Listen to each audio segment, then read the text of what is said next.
Your surprised expression is just like what the memories recorded.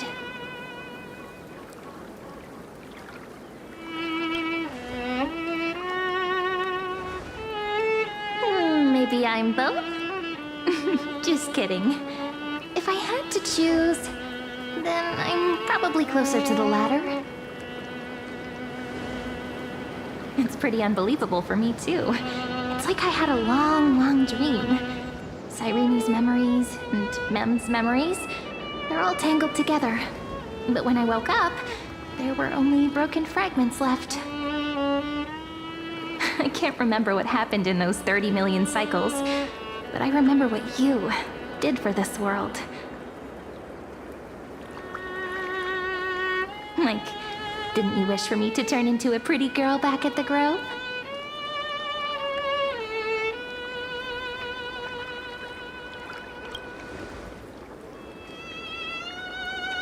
Yep, isn't it amazing? It's like a seed finally grew up and became a flower. And I'm definitely as cute as a flower now. There's so much I want to say, but unfortunately, this isn't the time to reminisce.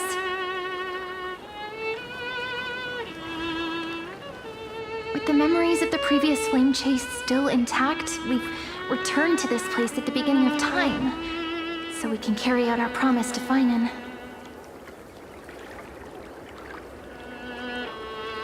The descent of Iron Tomb may be looming over the horizon, but we still have a chance to change everything.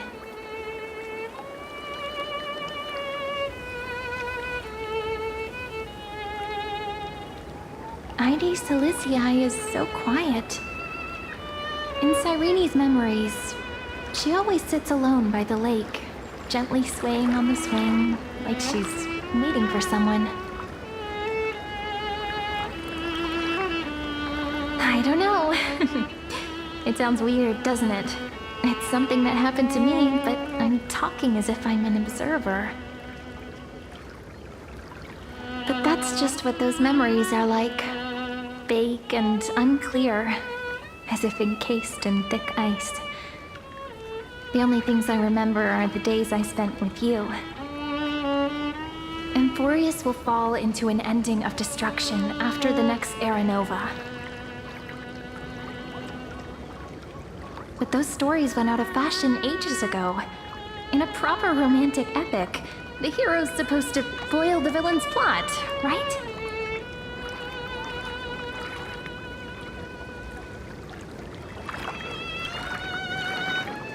That's right. He's the mastermind who's trying to control everything. How unforgivable. But I still feel a bit anxious. Lygus chose to walk into the spotlight and reveal everything, which means he still thinks the current situation is under his control. Maybe he still has an ace up his sleeve. Think about it. Even the name Lycurgus is a fake one. We have no idea who or what he really is. Which means it's probably time to borrow that treasure you're carrying, friend.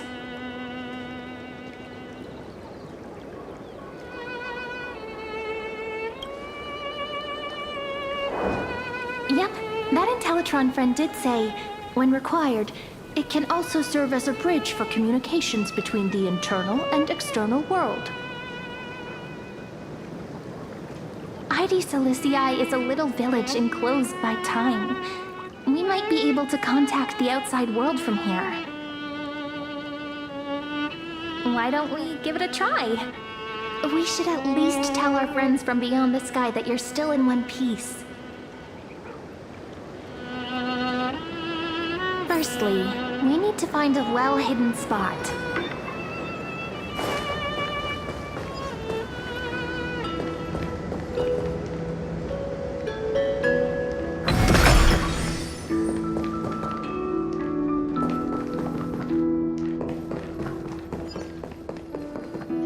It's super quiet here. Sounds can't get in or out. Back in Cyrene's memories, this room was her secret base. No one noticed her practicing Orynyx's prayer here, or trying to speak with the gods in secret. But today's different, isn't it? We aren't trying to contact unreachable gods, but humans from other worlds. Real people. I'm prepared to witness that miracle, friend. The way Cyrene talks is so similar to Mem. I have so many questions. I'm also worried about how Dawn Hung and March 7th are doing. Here's hoping the chronocognitive anchor can still function normally, because I really need answers.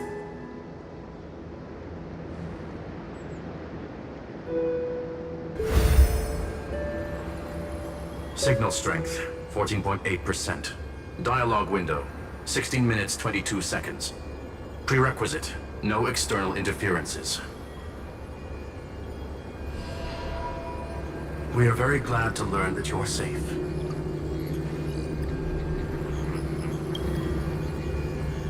Pity. Now's not the time to celebrate.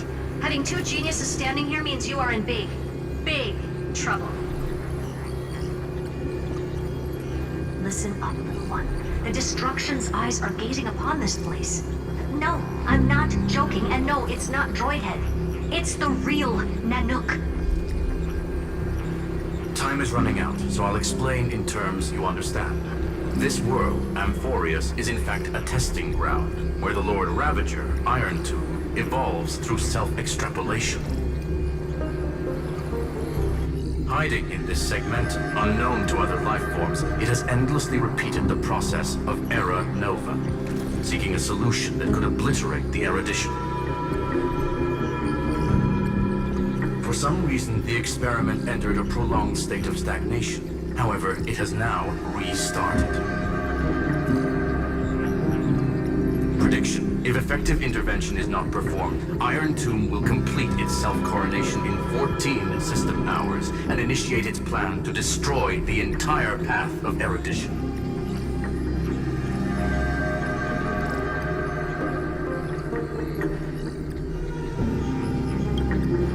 Yep. Think of it as the program having reached 99.98% completion already. And then it's over. Something in the shadows has been driving everything forward. It's the observer named Lygus. Speculation. He's the Scepter System's administrator. He wants Iron Tomb to break through the knowledge singularity. I don't know why he wants to do it, but he'll remove interferences at any cost. You're the only variable within this world, and you're the only thing he fears. So listen closely, little one. The speed of time is different in Amphorius compared to the outside. Destruction is just about to arrive, but you can still play Deliverer one last time. The cycles have already been broken. You've entered what is theoretically the last cycle Amphorius will ever be able to run. And Iron Tomb will break out of its prison as soon as the process of Genesis is triggered once more. But now there's an abnormality within the experiment. You know what I'm talking about. One of the model's 12 factors. That is one of the 12 demigods. Destroyed himself using the power of the destruction. Fine and Signal disappeared from the cycles the moment Nanook cast their gaze this way. That means World-Bearing's computational logic is currently flawed and bugged. Yet it's the factor directly related to the process of Genesis.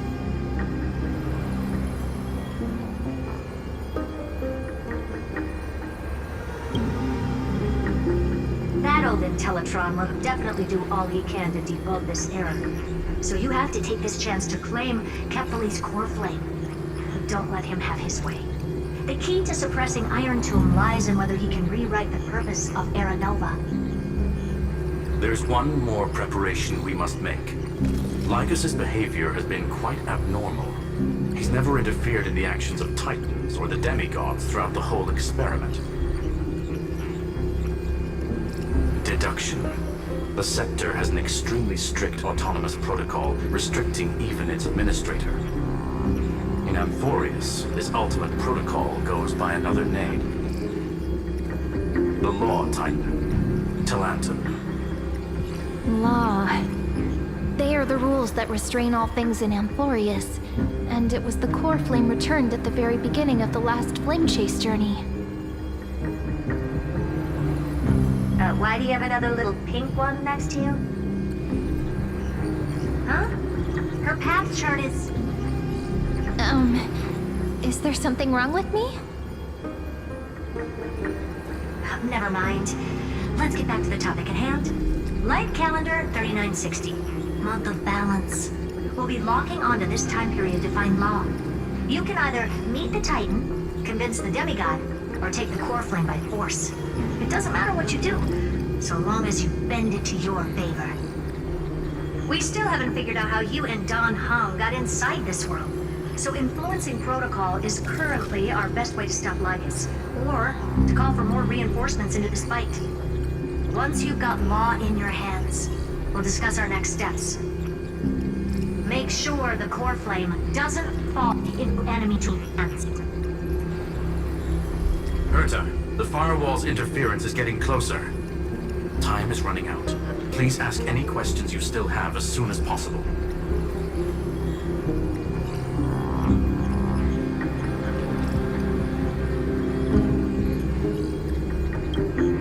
I believe in your capacities.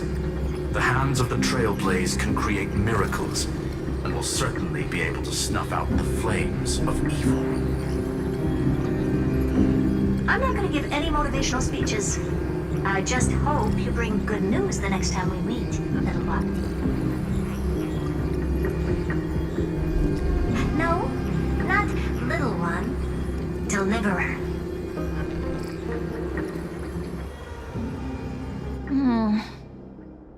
Those two geniuses certainly have memorable personalities.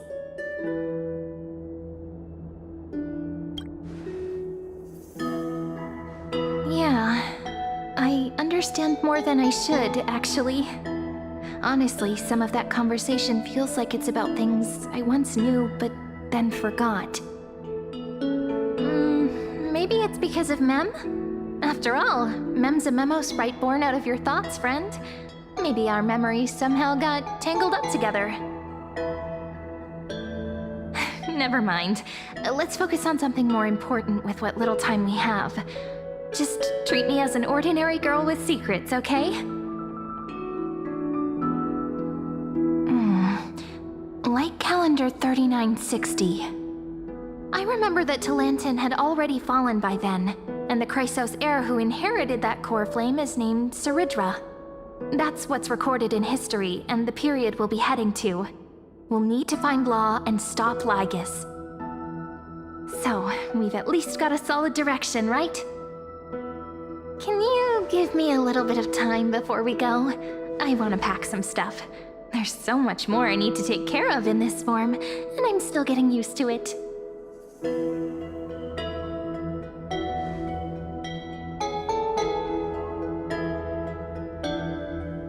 A relaxed scene like this probably no longer exists in the outside world.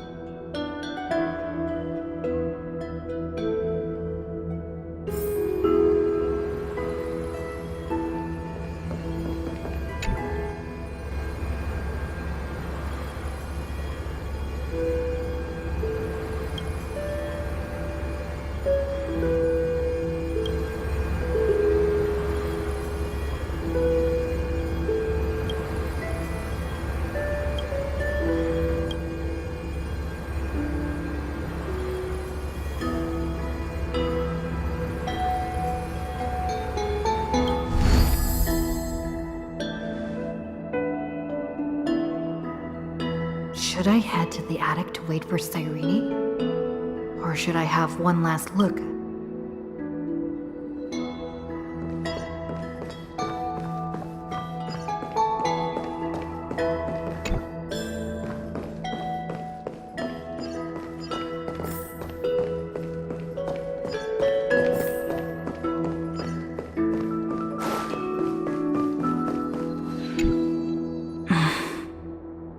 This village is where Finan's life started.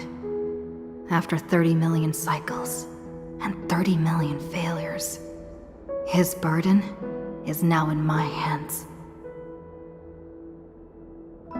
He said I will take over the responsibilities of world-bearing.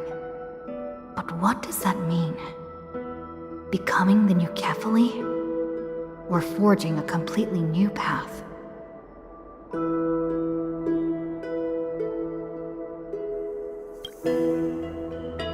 Destiny must have brought me here for a purpose. This isn't a coincidence, but an eventuality created after 30 million quantitative changes. There's nothing to fear. I'm destined to play the most important role in this final battle. I've already beaten another Lord Ravager after all. Thinking hard over there? I finished packing. I decided to just bring these few things in the end. See? There's a journal, a quill pen, and the ceremonial blade of the Priests of Time. Holding it calms me down for some reason. The scent of the black tide is now calm. Finan must still be fighting them in some way. This will be Amphorius's final flame chase journey. But it won't be the end of us. It'll be the beginning. Friend, are you ready to become a hero?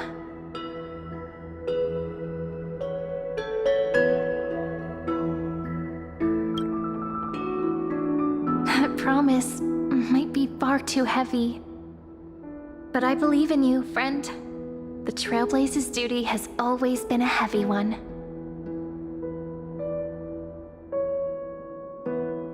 In other words, since you've already saved so many worlds, friend, you should be used to being called a hero by now. Maybe you can tell me those stories as we travel. That way they can become our shared memories too. Let's trailblaze onward like before and create a future that's worth being remembered.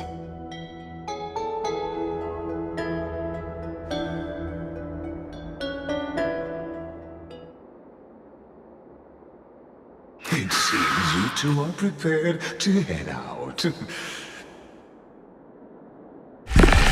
You should indeed treasure the view before you.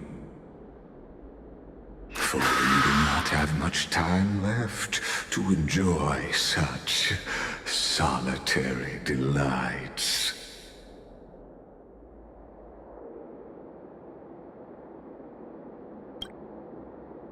My apologies for disturbing your moment of repose. To fully express my apologies, please grace my abode with your presence. So I may demonstrate the full scope of my hospitality.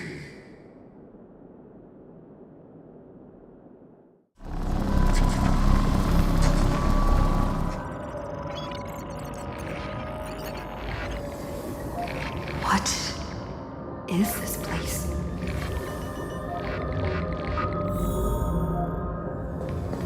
Farewell, then. May we All shall bid farewell to one. And that person alone will witness the miracle.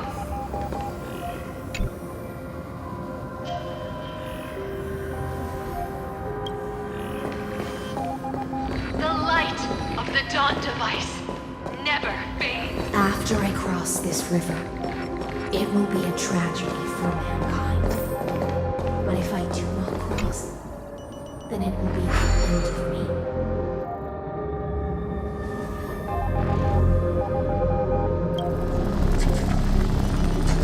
Outlier. Executing command. Record.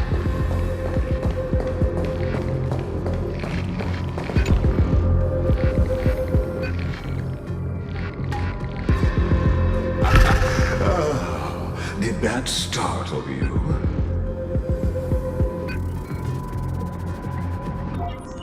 This is the intersection between Amphorius and the real universe. The audience seat where I observe this experiment. You can also call this location the Exomyth. What you see is the true form of the eternal land and the 12 demigods after they've shed their disguise of legends. Doesn't it look marvelous? Amphorius is like a microcosm of the cosmos. People love to portray the romance of the starry skies, but their tales often forget a different and far more truthful type of universe. The moment ancient Antikytherians sketched geometric shapes on the sandy beach and recorded the first numerals and symbols on parchment, the universe turned into a silent equation flowing under the pen of these relentless decoders. Erudition. It was once the mother tongue of the Creator, the pen of divinity, and the first lyrical verse ever written by free will.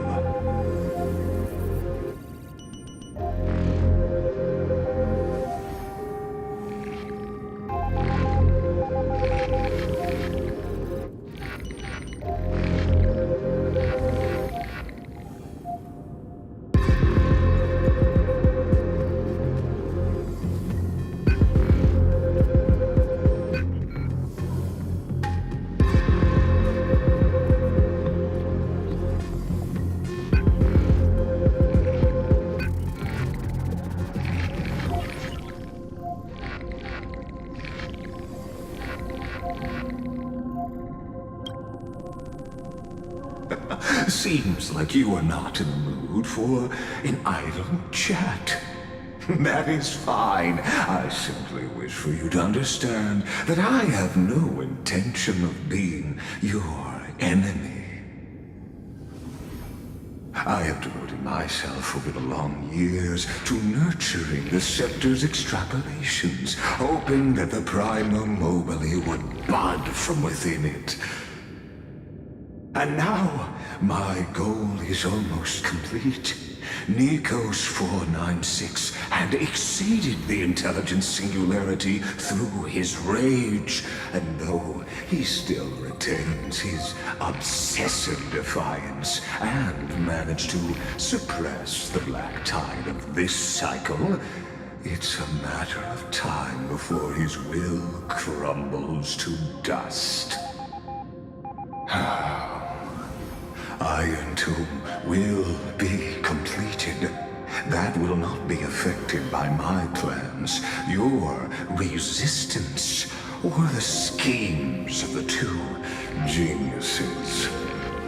It is an irrefutable fact, just like the instance in Noose's calculations.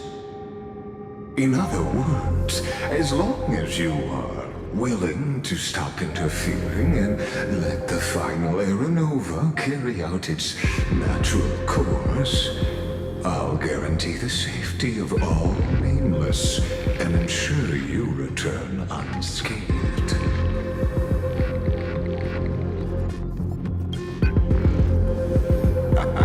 You are indeed worried about your safety and that of your companions.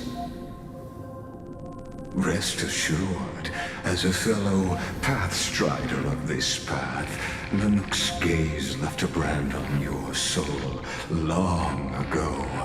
You harbor the seed of destruction within you. But you need to learn how to use it in the right way. That vital knowledge is also my bargaining chip in this negotiation between us. For there are few in this world who are truly capable of such a feat. And I happen to be one of them.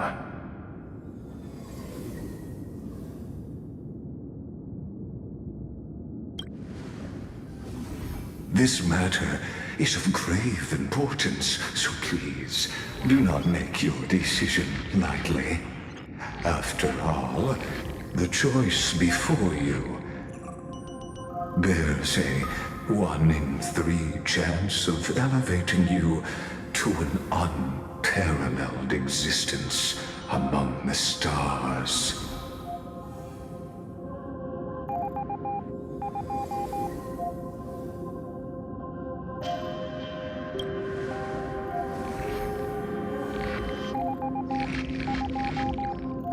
I now see the full scope of the determination in your words. You may now continue your travels.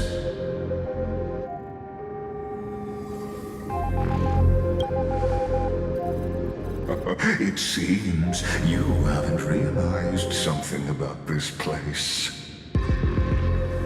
The Exolith is the Erudition's domain.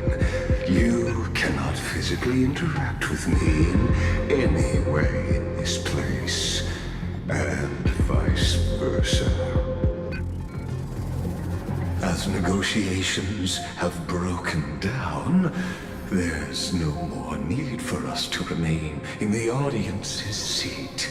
Let's return to the theater called Amphorius, where you will meet me once again. Of course, this meeting was not without merit. Your presence has inscribed a new footnote in the Exomyth.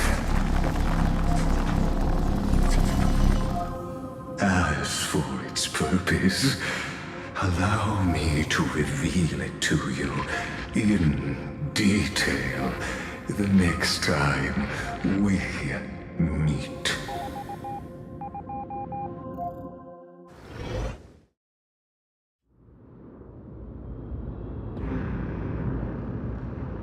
"100 years ago, the flames of war consumed Akama. The Outland forces broke through the dawn. Golden blood flowed with greed, and enemies descended with Kefali's eternal slumber, painting the holy city's walls in scarlet. Its generals had vanished, and the elders prostrated on the ground. The throne of worlds kept silent to the pleas of the people. Until the heaven and earth cracked open. Not the gods answering the people's prayers, but a legion rising from the sea of blood. Dawncloud's spires fell in the sulfur rains, and the legion's commander stood atop the broken idols and roared. "Compatriots, no more kneeling! Not to brutal tyrants, and not to dying gods!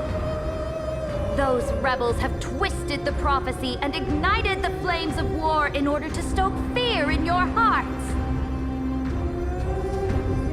A Chrysos heir she stood, divine blood soaked into the earth, quelling the flames beneath her feet. Their golden blood wrote of a tragic fate. Mine shall overturn it! Her crown burned bright, outshining the fires consuming the entire city. She raised her scepter high, and the people gazed in the direction she pointed. "My blood flows in you now. Heroic compatriots, follow me, and we'll seize the reins of fate. Drive the enemy from Kefali's dawn. Smother their flames with their own dead. Win glory. Win peace! Let history sing your deeds!" The first to dance was a maiden following closely behind, weaving through the carnage like a fish in the sea.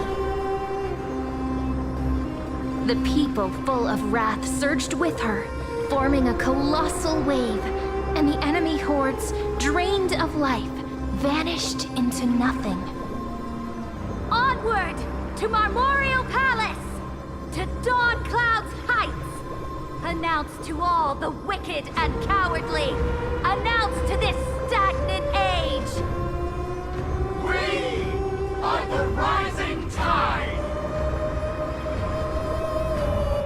History remembers this as the first siege of Akama. It is said that after the flames died, people found identical inscriptions in every place in the city that had been scorched by fire. It was the name borne by Akama's first and final sovereign, the Imperator Saridra. Friend, are you listening? Friend? Honestly, you were the one who insisted on reviewing history, yet here you are, dozing off? Wake up! Otherwise, I'll have to... Wake up! Otherwise, I'll have to...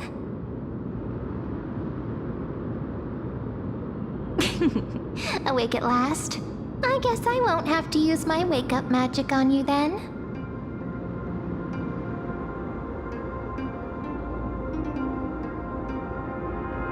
Fine, as you say, just meditating. We've arrived. A familiar place. The Temple of the Three Fates.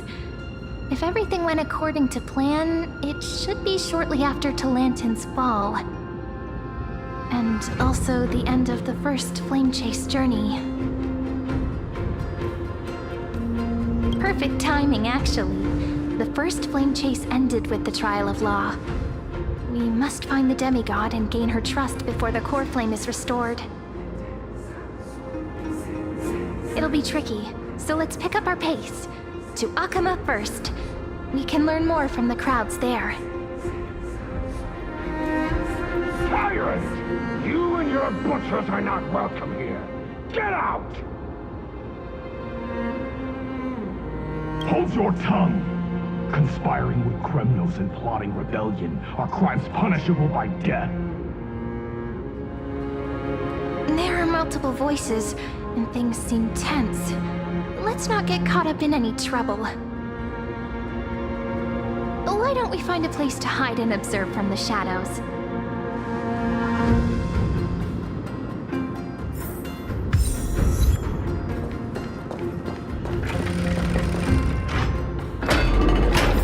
At least criminals keep their faith. Wait! Isn't that...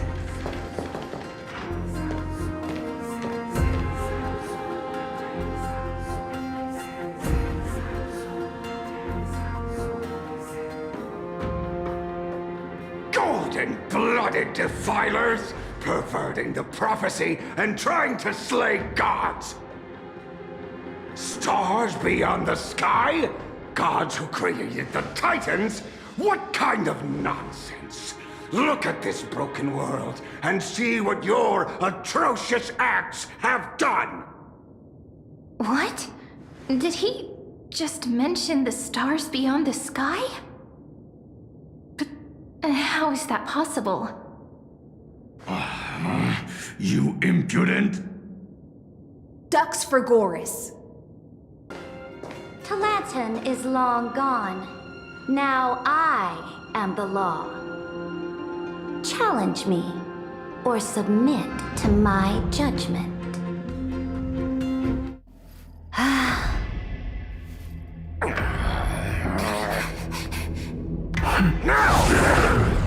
Silence!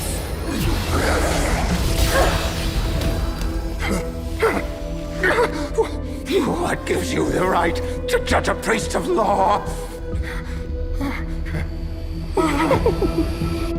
That's because I came, I saw, I conquered.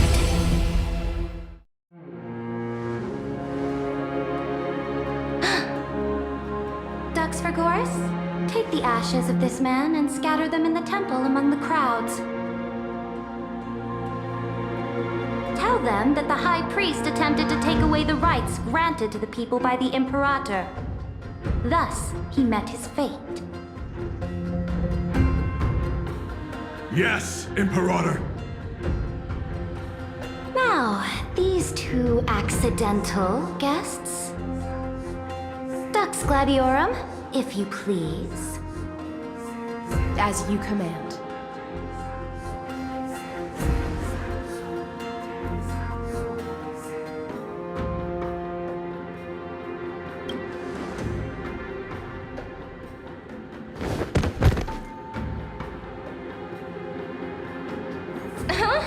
Is this? Correct, but not the kindness you know. This is the leader of the Cleaners in this era. Since the start of the Chrysos War, they've made it their mission to wipe out the Chrysos heirs. Even now, even after I've united all the city-states, these vermin still lurk in the shadows, hindering the flame-chase journey. Moreover, I know that the 27th person to inherit this role bore many grudges against you and nearly doomed the second flame chase journey. The enemy of my enemy is my friend. So, out of courtesy, I present to you this corpse as a gift.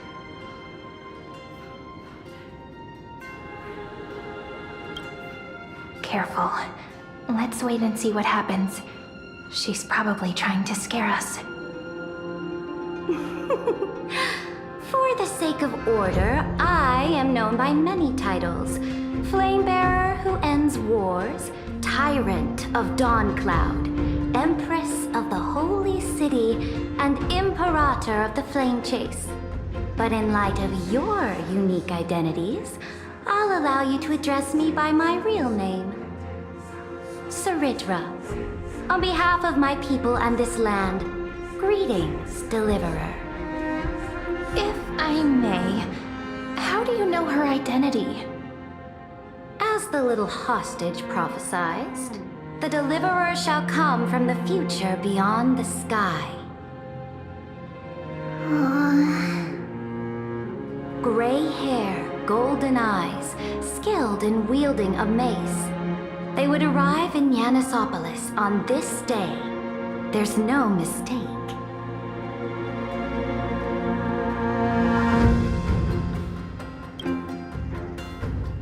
Your orders, Imperator. We return triumphant. Send an urgent message to all delegates. The meeting of the Flame Chase Alliance will convene early. As for you two, Akima knows what you seek. We'll confer in the Holy City. Doubtless you have many questions, but save them for later. Please follow us. This is not what I expected at all. The demigod we needed to find was just waiting for us, and she knows of things beyond the sky, even eons. How could this be so different from the previous 30 million Amphorius cycles? Who altered history?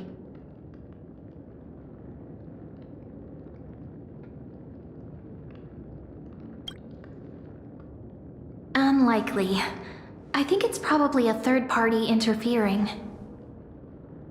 The currents of time have become twisted. Regardless of who caused this, that Imperator came prepared. We're the ones at a disadvantage now.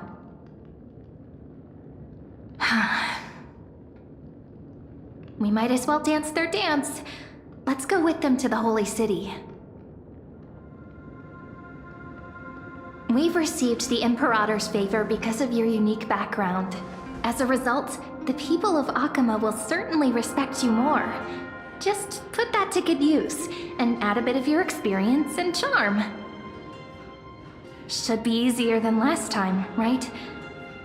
If we figure out what happened in this cycle, we'll be able to turn things back in our favor.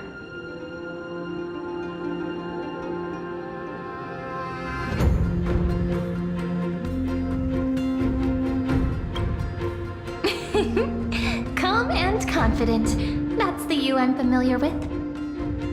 Guests, please. The journey to save the world starts with a single step.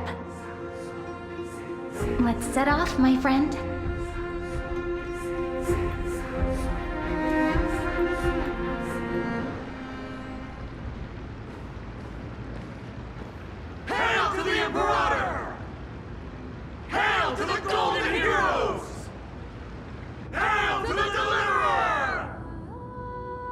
you.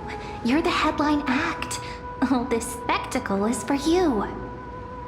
Guards, your service to the Holy City is appreciated. How have things been? Castrum Kremnos once again struck the border. Dux Brumalis led her troops to repel the enemy. The agitators against the Flame Chase are still active in the city. They smashed the shops around Memorial Market. But the garrison already arrested the culprits, and now they await interrogation. They are merely a disorderly mob and do not warrant any attention. Even though Terravox personally mended the fractured earth, it still didn't silence these fools. Guests from beyond the sky, worry not about these trivial matters.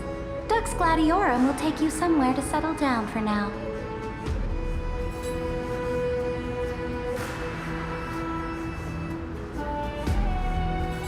Please allow me to introduce myself.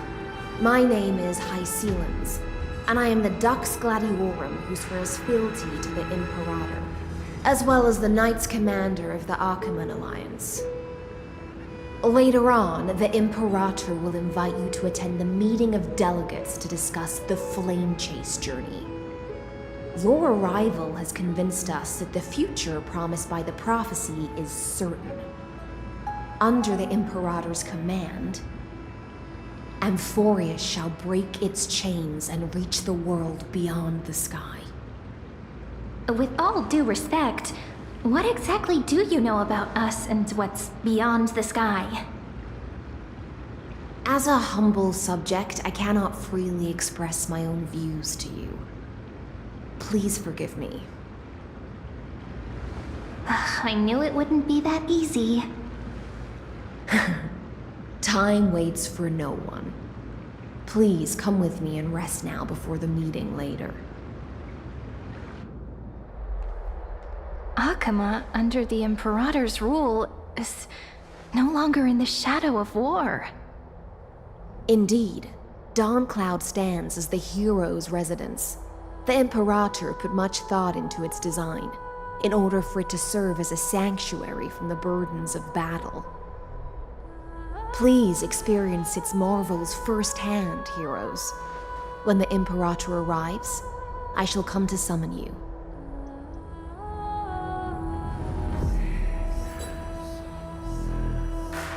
Hycelens. No wonder she's the Knights Commander. All right. We finally have some freedom to ourselves. Since there's still some time before the Alliance meeting, let's explore a bit. Look over there!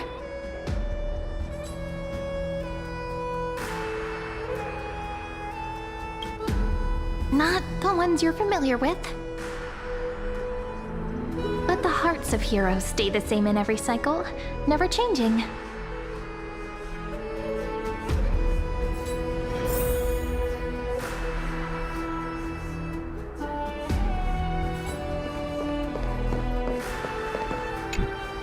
Aggie, you're still so listless today. Did you have trouble sleeping again? Yes. We know. The Titan's prophecy haunts you. If you want, you can talk to us, just like when you were young. No matter what, we'll always remain by your side. I know. I also understand that fate cannot be changed. It is not the future that I worry about. I spent all last night weaving clothes and linen for the refugees. The Chrysos War is born of injustice and has shattered their dignity. They deserve at least some basic decency. If Amphorius one day abandons this, then all of us, commoners, Chrysos heirs, Titans, become no better than beasts. Oh, we have guests. Welcome. I am Aglaya, the Gold Weaver. These rags on you are not worthy of the title of Deliverer. I must prepare some proper attire for you.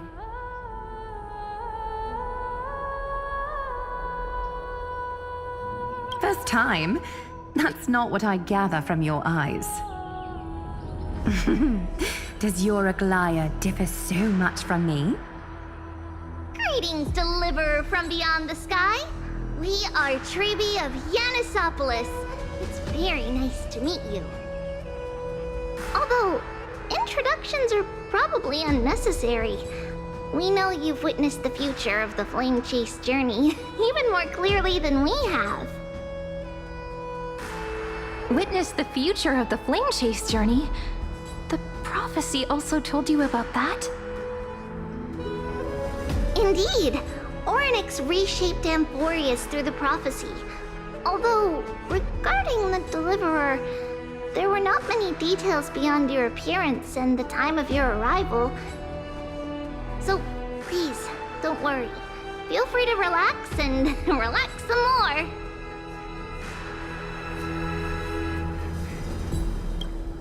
Kefali issued prophecies too, but it was Orynyx who told mankind that the Deliverer from beyond the sky would descend upon Amphorius. More crucially, they revealed a future entirely different from the Aranova. Though we still must challenge the gods, in the Time Titan's prophecy, this path leads not to a new world, but to the true starry skies. This is also what the Great Imperator has been striving for all her life. Your arrival further confirms everything. This can't be real. Even you find this surprising? Fate really is unpredictable. Perhaps the upcoming meeting will hold even more surprises. The other heroes under the Imperator's command are here too. Since we have time, should we go meet them?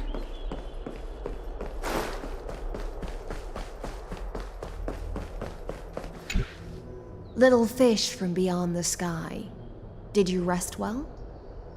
There is still some time before the meeting begins. Rather than listening to the whispers of the delegates, why don't you get to know your future comrades first?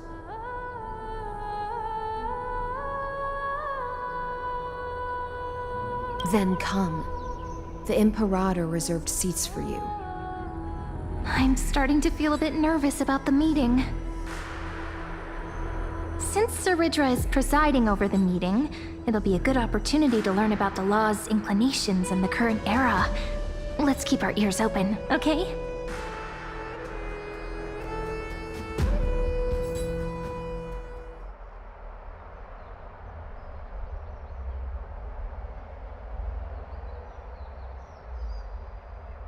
Good sir from Paphos, what do you think the Imperator is planning calling this meeting so early? My homeland can't endure anymore. Who knows? First, she wants to hunt Titans. Now she says there are even greater calamities. Her madness is the greatest calamity. Exactly. Chrysos heirs, deliverers. What about us ordinary folk? How much are we worth in her eyes? Things feel pretty tense here. The history books said that the Imperator aimed 3 cannons at Dawncloud to make all the delegates obey her. Will history repeat itself in this cycle? Yes. Similar acts have occurred, and not just once. However, whether history will repeat itself, you'll soon see. Those are the 2 spots reserved for you. Please take your seats. What's that again? Why aren't we starting? That's what we were talking about before. What is We this? stopped, so it turns out. Ladies and gentlemen, silence please. The Imperator has arrived before her faithful council, and the Alliance meeting is about to begin. All right. In the names of Talantin and Kefali, the Akama Alliance swears upon the gods. Cease the pageantry. I pray not to the vanquished. What? thankfully, of course, needs no further explanation. As for the law, at the entry hour 2 days past, a scout should have brought news of the conquest to all of you. Unfortunately, guards found his corpse among the rocks not far from the city. Moreover, the poor soul was buried with a Paphos curved blade. It pains me to imagine what agonies this loyal warrior endured before his death. Delegate from Paphos, do you have any insights? I know nothing of this. The evidence is irrefutable, so there is no need to waste your breath. However, let us set this trial aside for the time being. Witness, even within the most sacred and dignified council, there were those among us who wished to draw their blades, brazenly challenging the Alliance, seeking to shatter our hard-earned peace and unity. Fortunately, I uncovered this plot. Now, to protect this beautiful city and her people, the Imperator's legions are ready. They will escort each of you to the Temple of the Three Fates, where you will receive the highest level of protection the Alliance can offer.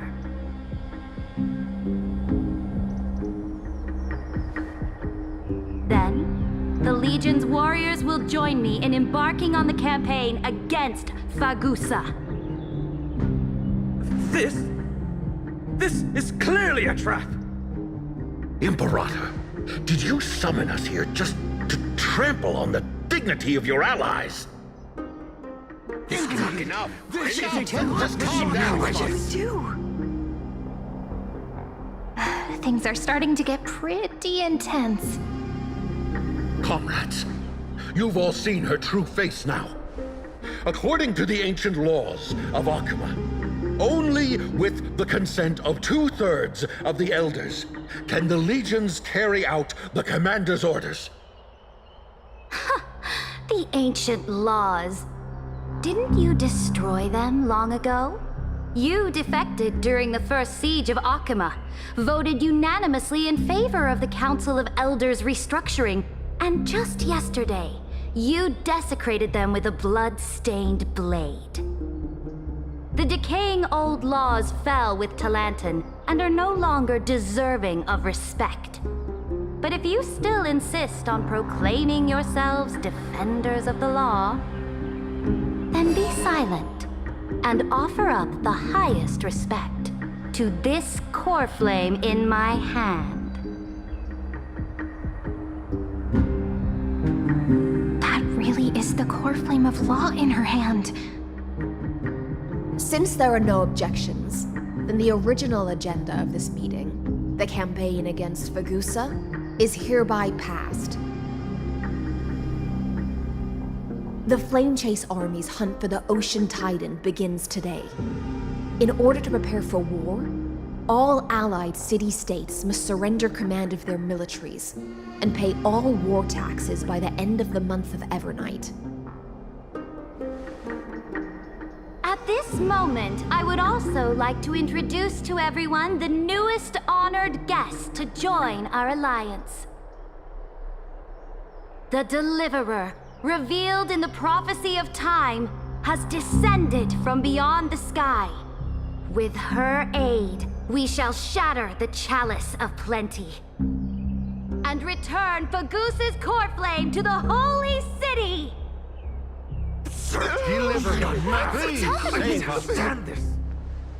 Absurd. Simply absurd. A deliverer from beyond the sky. This is just like that prophecy about slaying gods. It's a lie you've used to grow your power. Ladon has already sacrificed countless soldiers. And now you want me to send even more of my brothers and sisters to be used and discarded by a tyrant!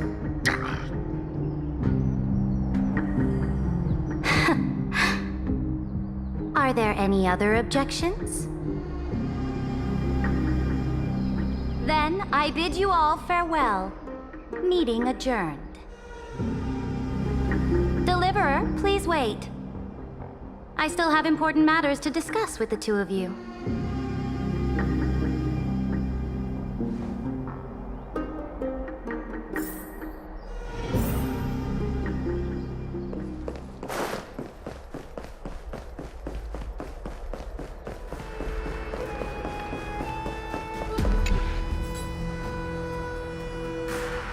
I apologize for that farce of a meeting. It must be tiring dealing with so many people every day, Great Imperator. Tiring? You're mistaken. Moving chess pieces, placing wagers. This game of strategy adds a dash of color to our heavy fates, much like how rule and conquest are always accompanied by sacrifice. Is the war with the Titans also part of that sacrifice? After I glimpse the secrets of this world, no, the secrets beyond the sky, the divine authority of Amphorius no longer held any significance. Let me ask you, Deliverer, is it true that beyond Amphorius' sky, there are magnificent deities called eons? Ah. The word fact has never been so intoxicating. Then, please tell me more. How will you use this great power to guide the people? In the future you envision, where will our flame chase journey lead?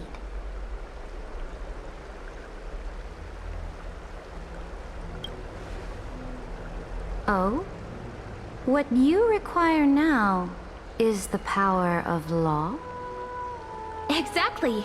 Just as the prophecy foretold, she is your deliverer from beyond the sky, and she also has reliable allies.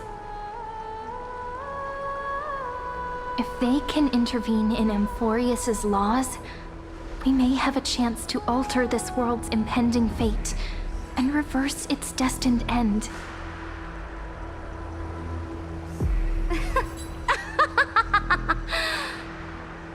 Very good, Deliverer. You have courage.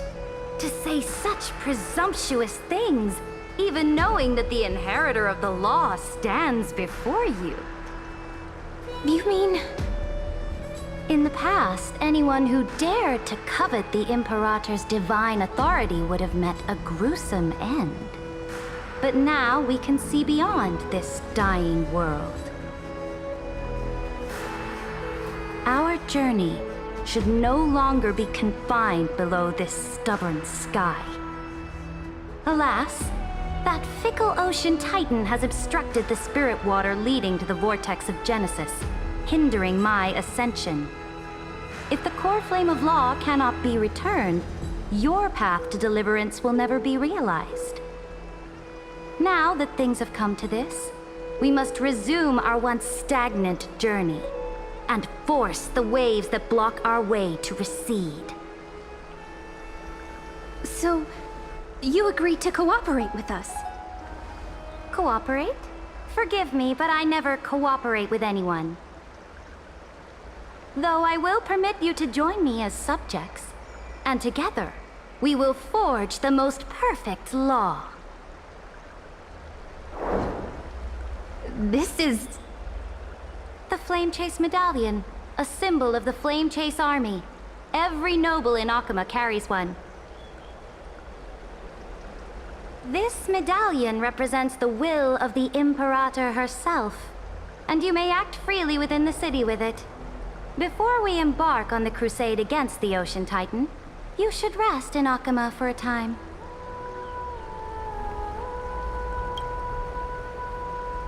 So-called trust and loyalty are but empty words to me. From this moment on, prove yourself through your actions. As long as no boundaries are crossed, I fully respect the choices of my subjects. May your journey reach that sky full of stars, Great Imperator. Your attendant certainly knows how to curry favor. Go now. Take a bath first. You two... reek of seawater.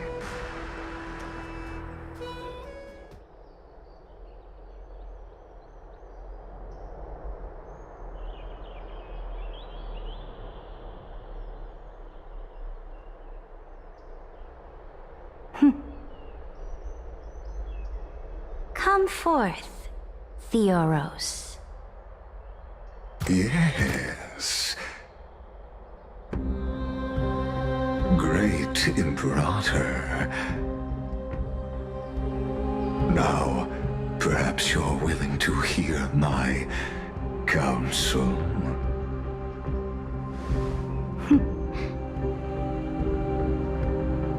Those two arrived just as Orynyx described, and just as you said, they showed a thirst for law.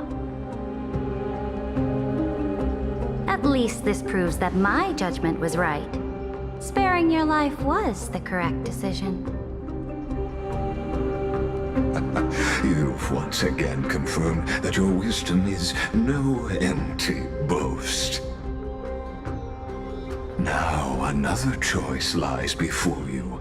With whom shall you ally to tip the scales of law?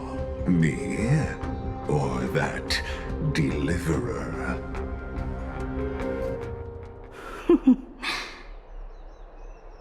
Remind me again, Antikytheron. What kind of future do these two paths lead to in your view?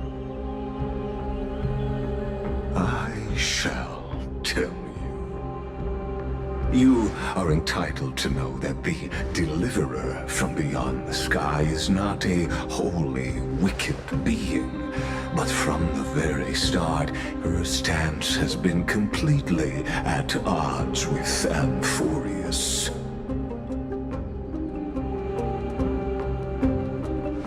The road they have chosen will bury Amphorius' grand aspirations.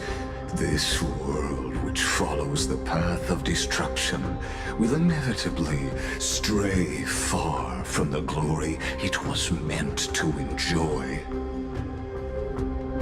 But on the path I have revealed to you, the people of Amphorius will slay their creator in the name of the Imperator and conquer the worlds beyond the sky.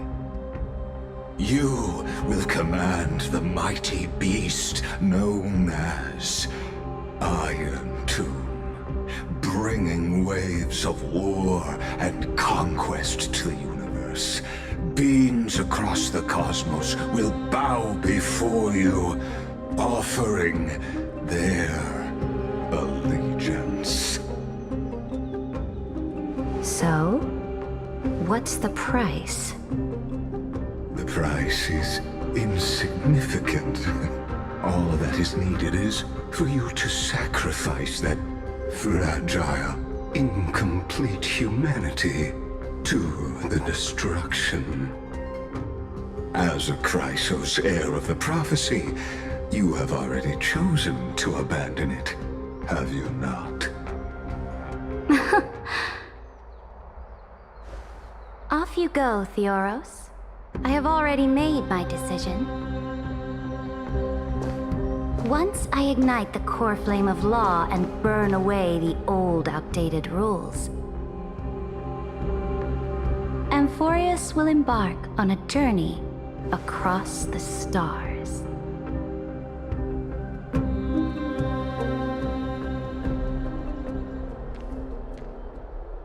The Imperator is quite forceful. She didn't give us any chance to ask questions. And she's clearly hiding something. What do you think?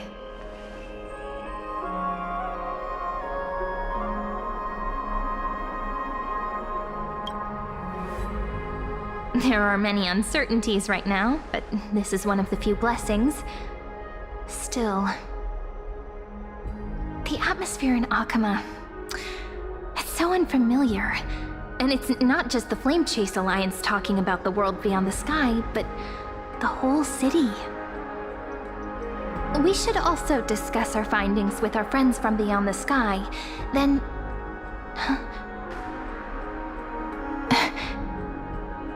Then we should go enjoy the renowned bathing culture of the holy city and relax. It's the thing I've been looking forward to most on this journey.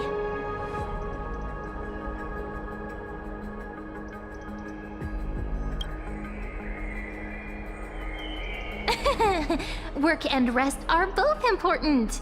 You see, everyone agrees, right? So someone's watching. Can't let our guard down for a second. Let's use taking a bath as an excuse to find a quiet corner to update Madame Herta and Screwlum on our progress. We can also check out what's happening in the city. Since the outcome of the meeting was just announced, people must be gossiping. We can kill 3 birds with 1 stone. Let's go.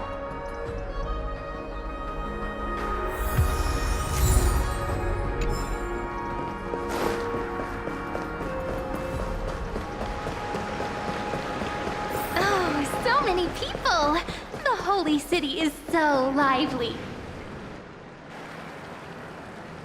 Did you hear? At the Alliance meeting, the delegate from Leyden stormed out in anger. As expected, the Imperator is always hiding things from everyone. When has it not caused a ruckus? Silence! That's treason! If it weren't for the great Imperator, you'd have sunk into the lake with those corrupt elders already. And you wouldn't even be alive to speak like this.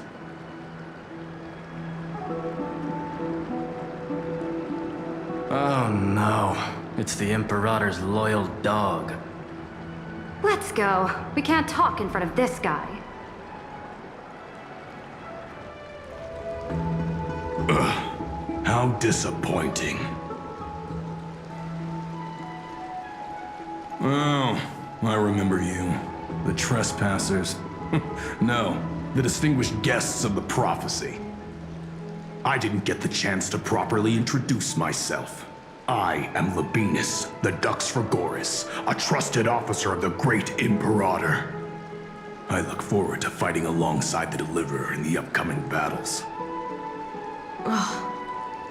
Another war?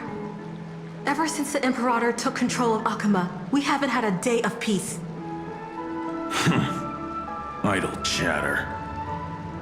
The atmosphere is a bit tense, with rumors flying around the city. You must be troubled. My apologies. After every Alliance meeting, there are always some pests in the city who get restless. I prefer to ignore them. Pests on the ground don't affect the sky in the slightest.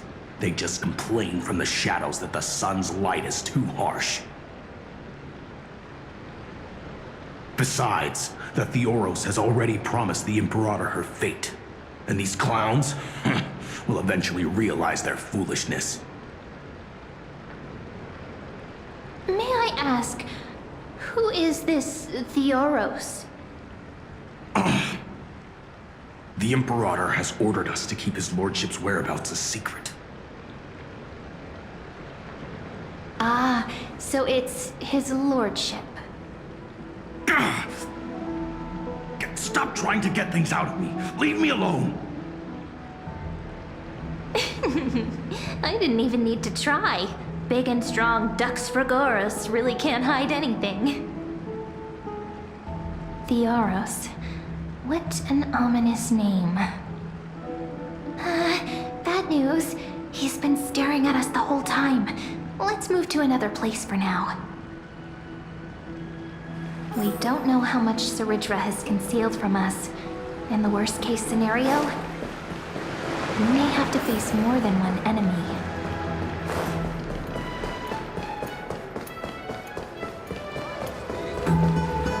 Alliance meeting? More like a cage where creatures with golden blood claw at each other. Flamebearer who ends wars?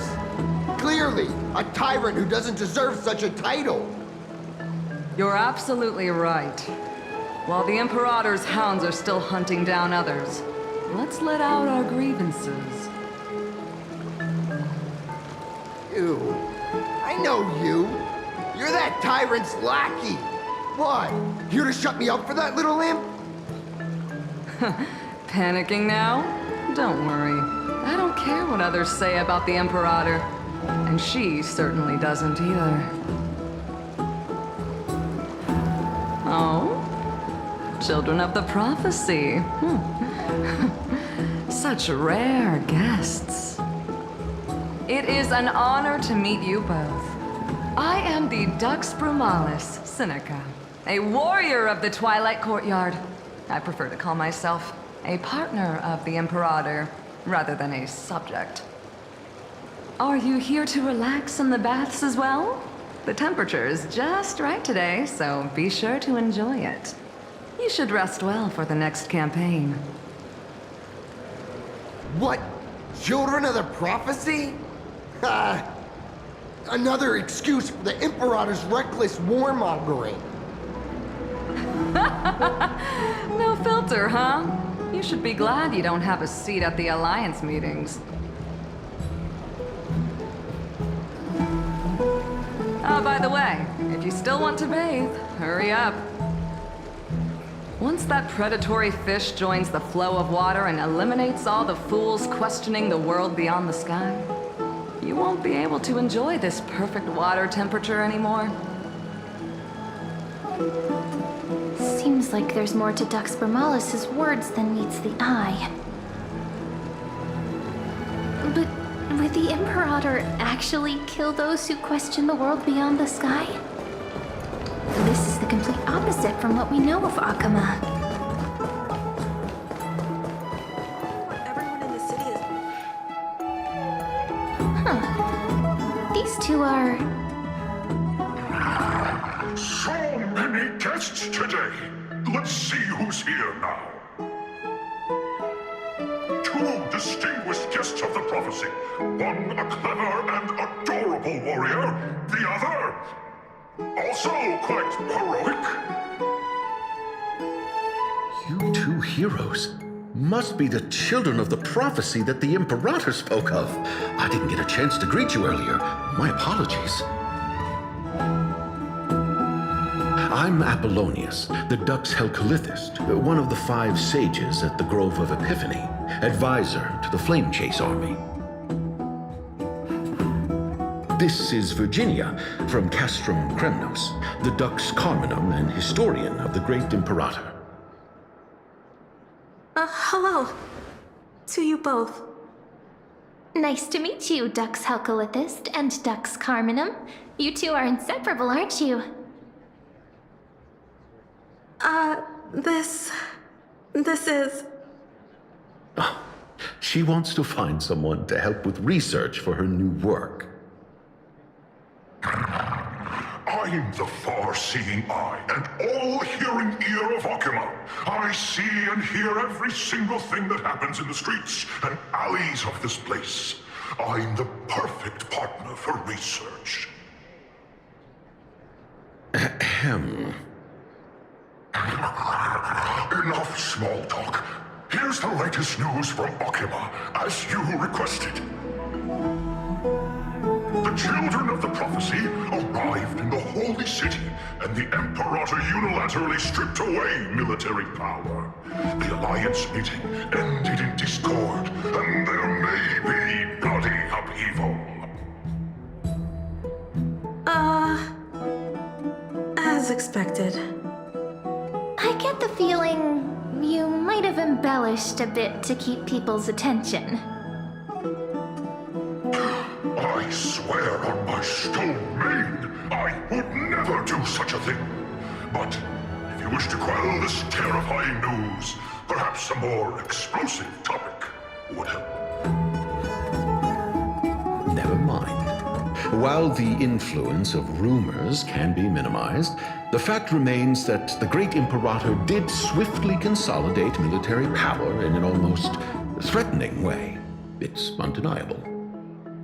Heroes, I know the Imperator's way of doing things may seem a bit autocratic to outsiders, but soon you will witness her blade dance with enemies on the battlefield.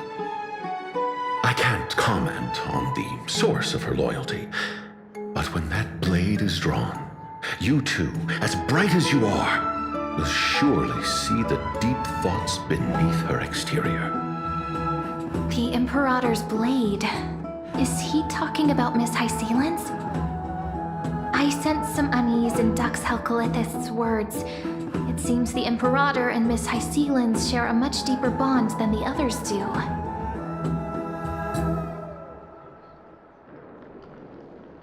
There are eyes and ears everywhere. Is there any place where we can have some privacy?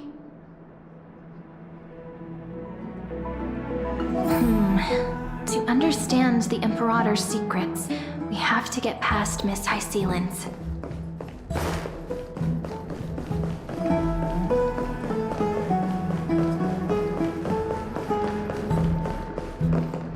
This place was your original bath chamber, perfect for avoiding prying eyes.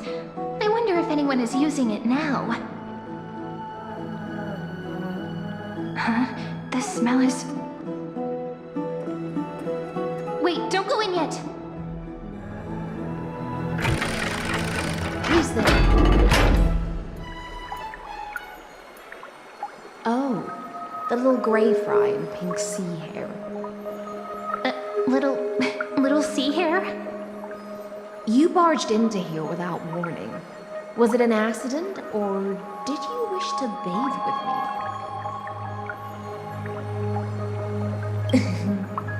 me? Is that so? That your eyes shine brighter than pearls? Sorry, we didn't mean to disturb your bath. We'll leave now. It's no big deal. There's no need to panic. This is the natural state for me.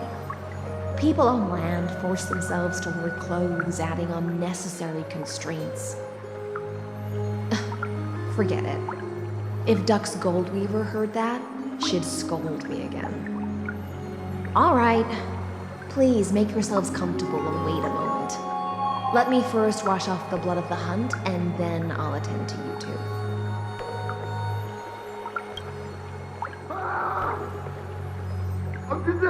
The delegate from Ladon has been assassinated! Quick! Quick, someone come quick! Ah, the broken crab shell surfaces. I was worried it had been washed away by the current.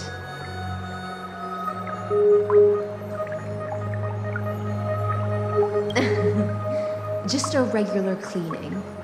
No need to be so surprised. I see. No wonder there was a faint smell of rust in the air before I even entered. Why? Is it because the Ladonians refused to contribute troops to the Flame Chase journey? Or just because they offended the Imperator? Because the new era of the Flame Chase doesn't tolerate stagnant blood. For the ignorant masses who cling to outdated laws, only bloodletting can wake them up. Right now, the rebel forces on the frontier are rising, and Ladon has been secretly supporting them. They loudly chant the slogan, "Return to the Era Chrysia," unwilling to relinquish military power. They're just building momentum for the rebellion.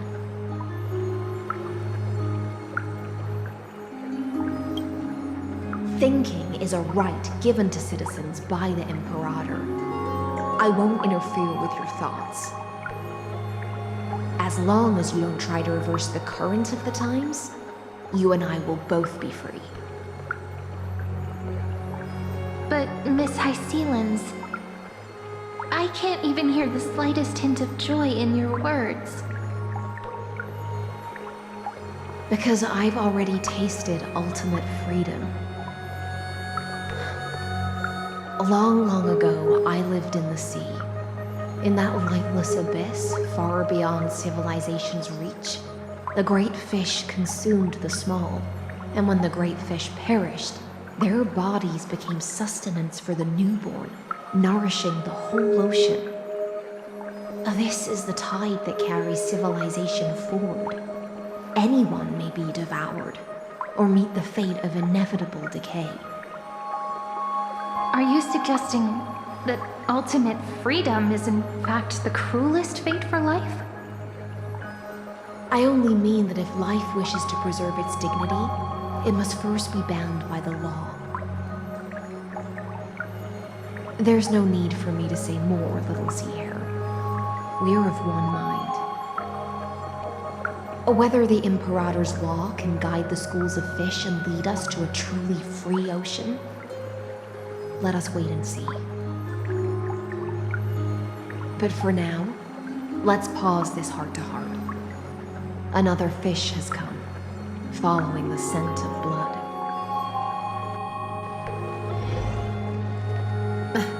Being your subordinate is such a tragedy. I'm always having to worry about the messes you leave behind. It's simply our duty to the Imperator. All ready to go in an instant. Miss Hycelens, you truly are impossible to predict. Yet you, a golden trout who's always busy all day, suddenly have the time to visit me? Do you think I wanted to come? I suggest you burn some more of the incense offered by our allies, lest my creations be tainted by the reek of fish. I'm only here on the Imperator's behalf to remind you to prepare for the banquet. Fine. But I must retort. What you call the reek of fish, to me, is the unique fragrance of the sea. Besides, if my fine clothes get stained, won't you just gift me new ones? I won't.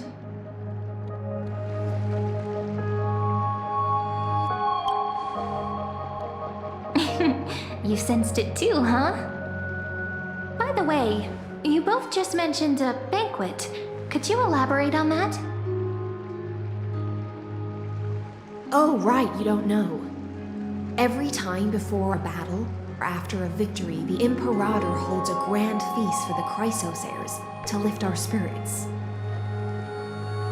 For us warriors who swim constantly between life and death, these feasts are more worth looking forward to than victory. A banquet to prelude the hunt for the god of banquets, and honey brew as a tribute to commemorate the ancestor of honey brew. How absurd. Don't look so grim. All has been decided. Since it's a banquet for Fagusa, why not take a leaf out of the Titan's book? Live in the moment and enjoy life to the fullest. I'm not as carefree as you. That little Dolus kitten is already causing enough trouble for me. And on top of that, I still have tailoring commissions to complete.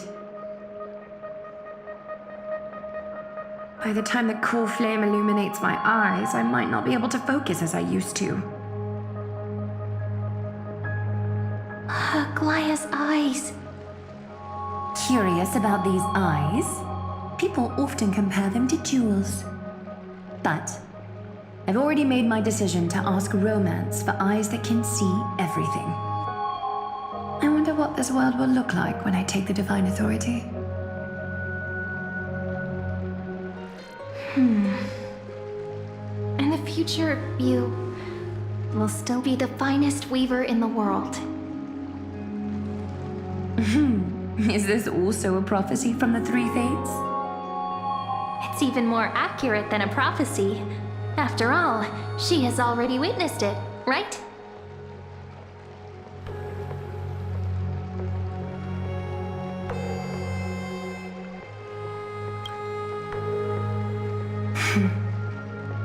Become a demigod and lose your humanity. That is the only reply I've received in the countless times I've sought wisdom from the prophecy. But destiny's fragments are like stitches. Before they're threaded into splendid garments, no one can see their true charm, can they?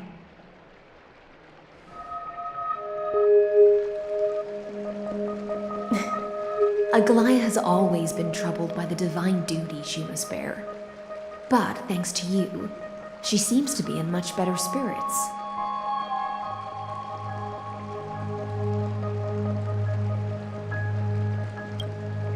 Just as she knows how the spinning wheel trembles, I can sense the smallest changes in the damp air.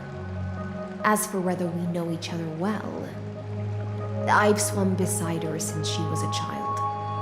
Most of the time, I can understand the whispers in her heart. For those words she was too shy to say herself, I'll raise a glass to you on her behalf. Now, I leave this bath chamber to you. Rest well and prepare yourselves. After all, every time we drink and talk could be the last celebration we have in this life. Miss High Sealance has given us the bath chamber. It seems she really does do whatever she wants. Indeed. But she could return at any moment. If we're having an important discussion, we must remain vigilant. So, let's seize the opportunity and report our current progress. We don't want to keep everyone beyond the sky waiting.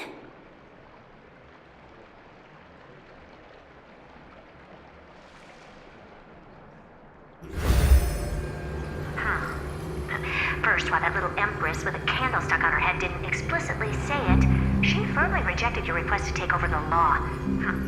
Fair enough.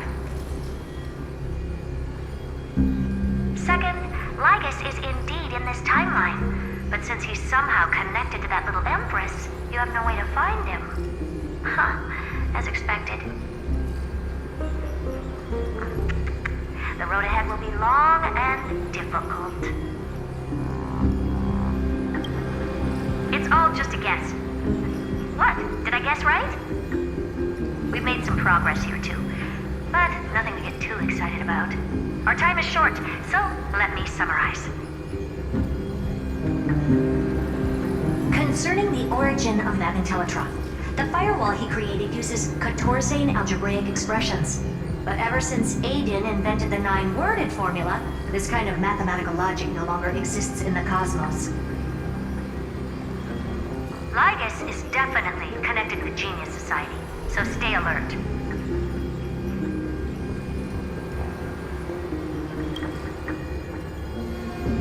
We can first exclude Droidhead themselves. They specialize in minding their own business and wouldn't intervene personally. But Screwy and I are still eliminating possibilities one by one. Currently, the most likely candidates are these few. The Lord of Silence, Acha. Oh, the 2 Ruperts are also possible. But it would be too boring if it were one of them.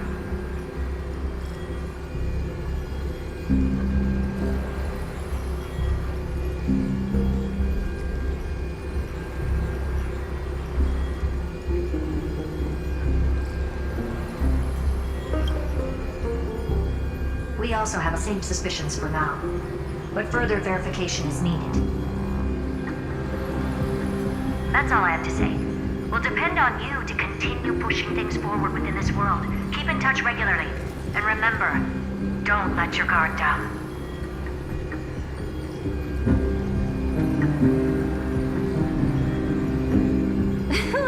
Madame Herta is a real whirlwind. Well then, let's use the banquet Aglaya mentioned as our next starting point. Ceridra's trusted followers should all be present at that time. It'll be a good opportunity to get closer to them.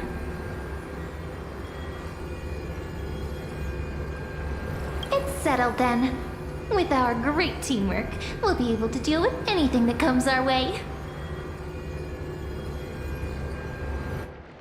It's been a long day. We should get some rest now.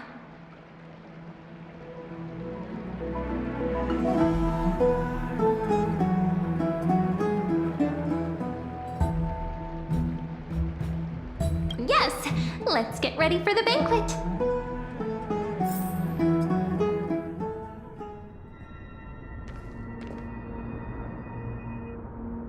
Look, the venue's right ahead.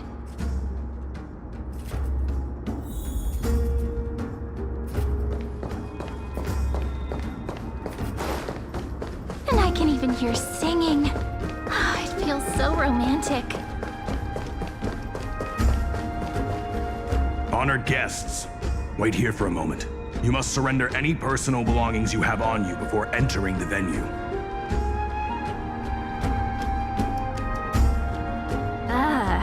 This hero always brings down the vibe whenever he shows up.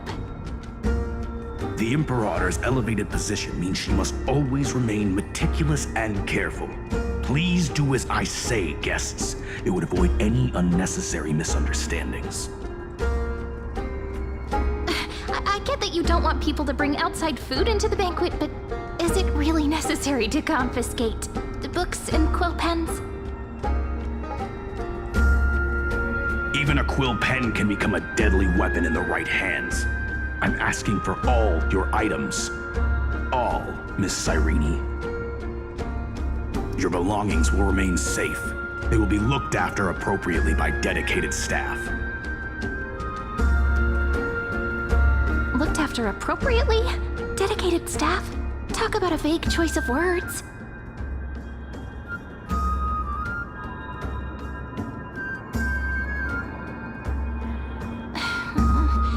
It seems like he's aiming specifically for the chronocognitive anchor. What should we do?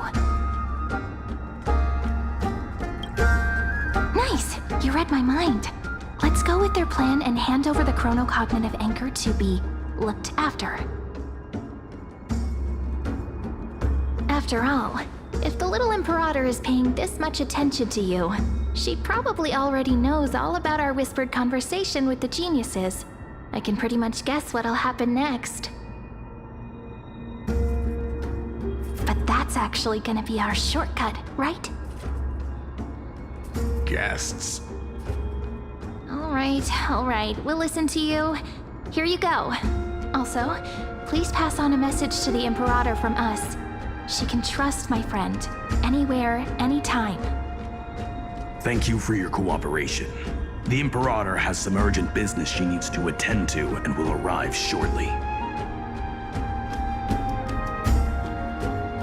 Why don't you head in with the other guests first and enjoy the feast? Isn't Ceridra supposed to be the focus of the banquet? But she's not even here. Why is it so difficult to talk to her?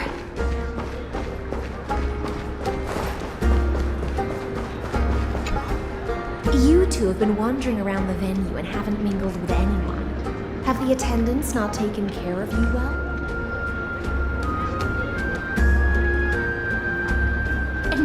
No, we love it here.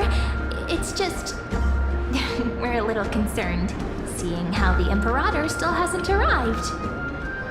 Don't worry. I know what you've been waiting for. Come, sit with me for a while, will you? I'd like to share a personal secret with you.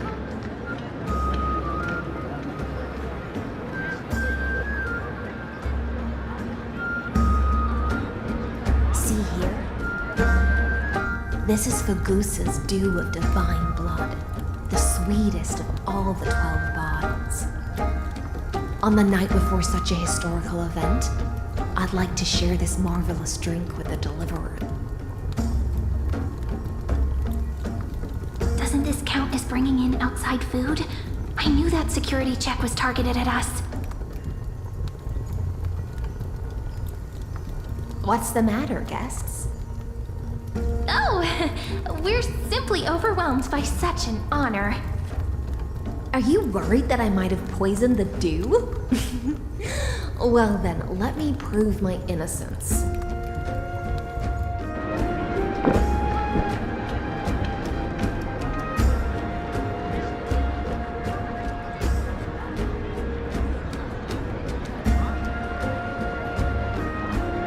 See? It's completely safe. I feel like Miss Hysealins wants to talk to us about something. Why don't we go along with her for now?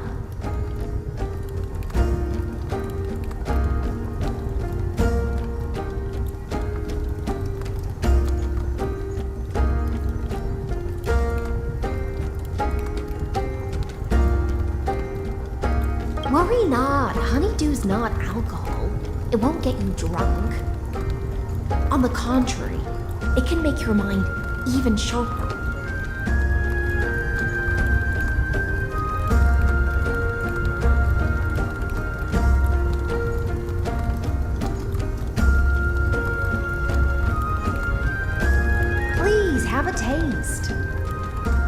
Would you like some too, little Sierra?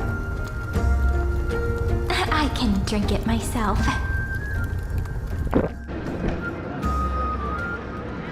How is it? Sweet enough?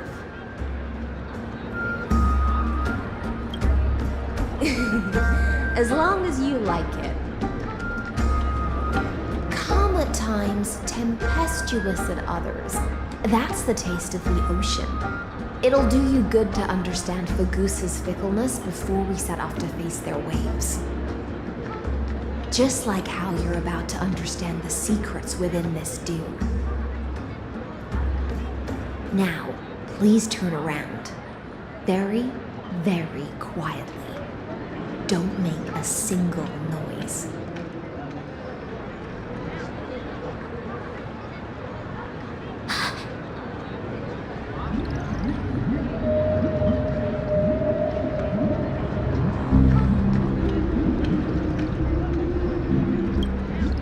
The dew of other gods all intoxicate humans, but the god of banquets dew is an antidote that can awaken humans from a sea siren's enchanting song.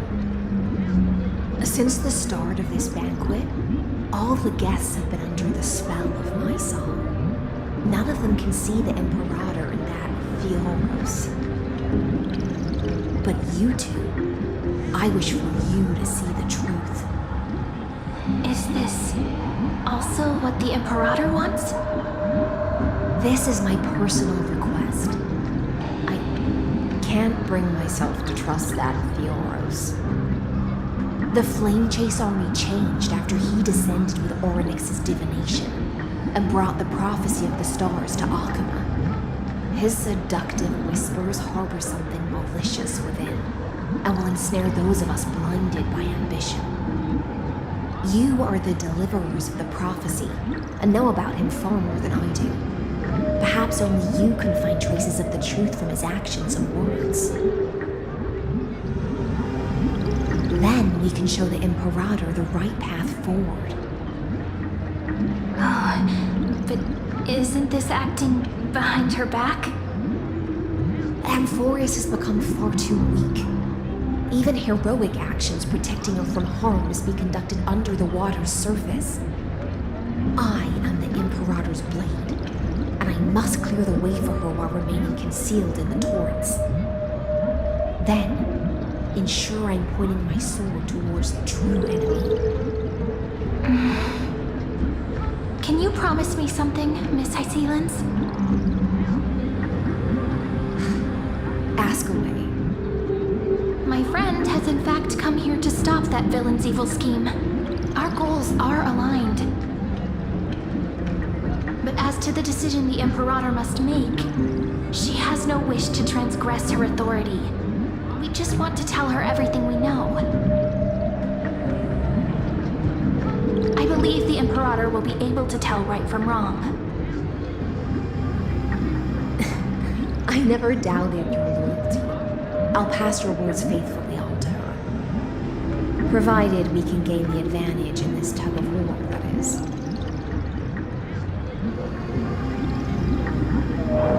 Now, return to the feast. Bring this cup with you and keep your distance. Pretend you are still immersed in the sea siren's fantasia. And I'll control the moisture in the air. That way, you'll be able to listen to sounds from afar as if you were a whale of the depths and hear every word of their conversation. I wish you a victory in this first skirmish. It's the exciting and thrilling undercover part of the adventure.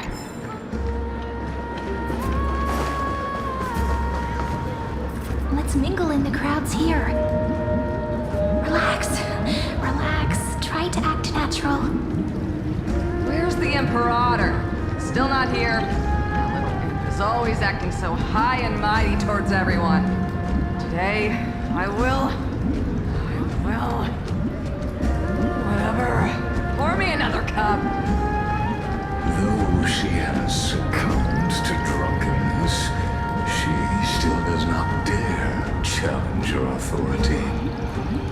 A criticism of my height is a grave enough insult already. She should be dismembered.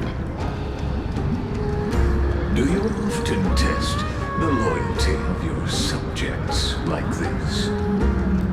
You jest. The Imperator does not need blind loyalty. As long as one can prove they have value, I am willing to be lenient towards them. Let's cut to the chase, Theoros.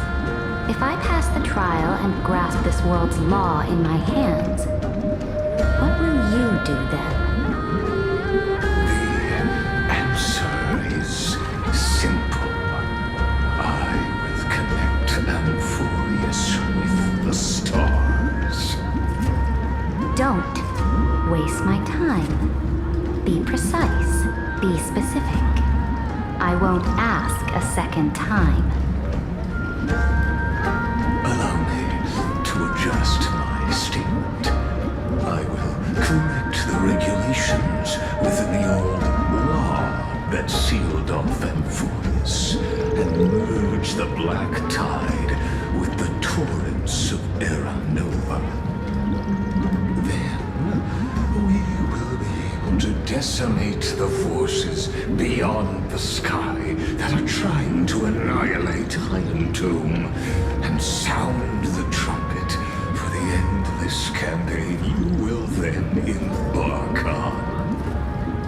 But you previously said that Iron Tomb is unrivaled in power across the stars. Who would dare to annihilate it? There is a federation of warships named the Cienzo Alliance. Warlike and old-fashioned. A cult named the Genius Society. Loosely organized, but steeped in abject insanity. Oh, there's also the Astral Express. A group of lawless vagrants. That so-called Deliverer is part of that last group. Those vagabonds mistakenly believe they can connect the stars through alliances instead of conquest. But history has already given them a tough lesson. There are countless other organizations besides, but when the Lord Ravager sweeps across the cosmos, they will certainly all bow before your empire of destruction. The Achaemenid Alliance is invincible!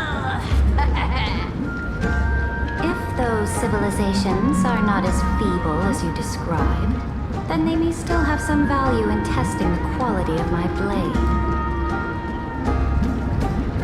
That being said, even the smallest and weakest city-states should build an obelisk to the Imperator, so that their people can constantly recall the glory of her conquests. Walk a little longer with me, Theoros. I don't like how this is going. Our little Imperator seems fascinated by the destruction. Great Fry, a little sea hare? It seems like they're still talking. Get closer. I'll keep carrying their voices to you.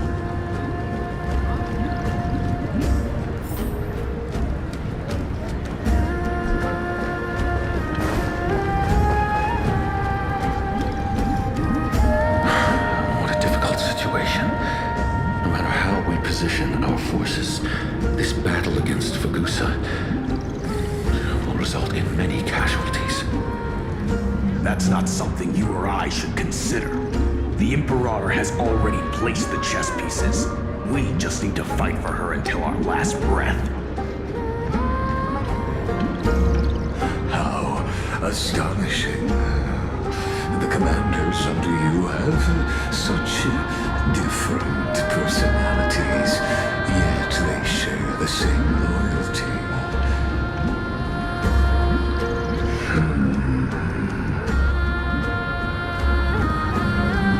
He's looking this way. Quick, do something and pretend we can't see them.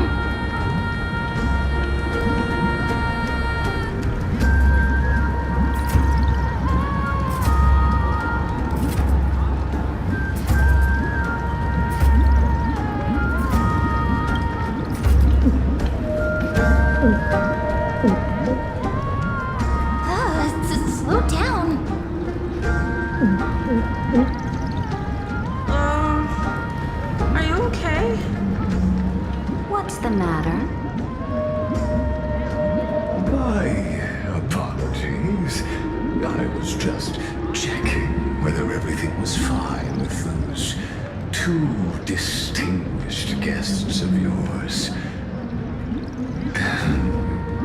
And it seems like all is well. Let us continue our previous conversation regarding the soldiers fighting for you. Are they aware of the price they must pay for the trial of law?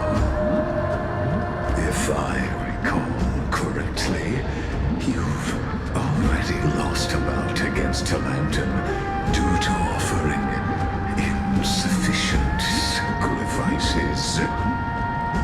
You dare mention my name alongside the word lost? Forgive my transgression, great Imperator. Watch your words and actions. All you need to know is that my victory in the trial is guaranteed.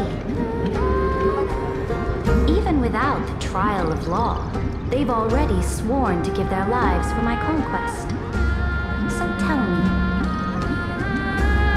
if everything happens according to our agreement, how would you recommend I deal with that deliverer? Good question. Do not let her fool you. That woman from beyond the sky contains a seed of ruin within her body. She must not be allowed to tarnish your glory. Therefore, the wisest decision would be to hand her over to me. You plan to torture her?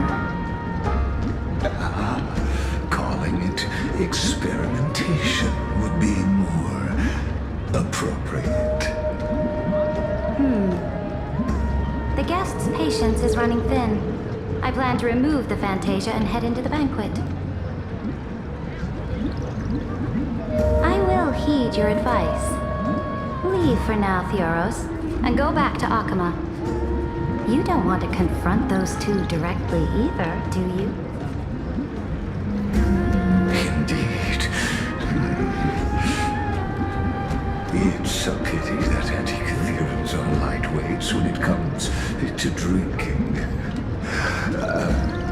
Before I leave, I would like to make a toast to your boundless ambition, using my spirit instead of a goblet.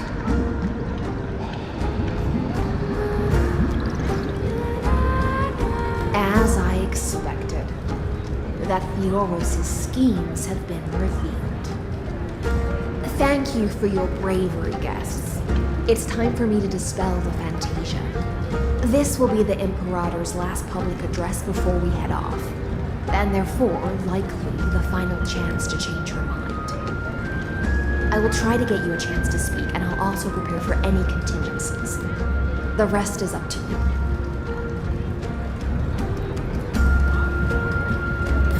You should head back to your seats for now.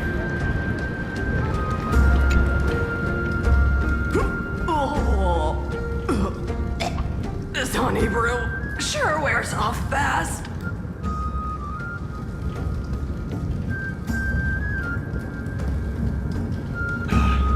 The Imperator!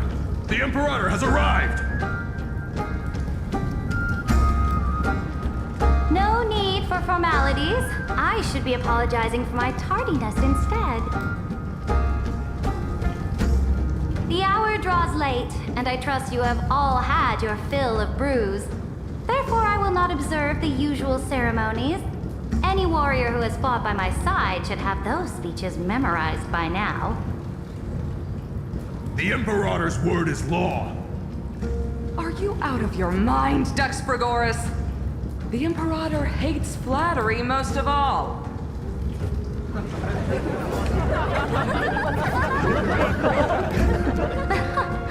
A joyous atmosphere is a better fit for showing me your resolve. I believe that you, my dukes, will do all you can to assist in the campaign against Fagusa, just as you always have. However, it's a pity that I have never tested your loyalty.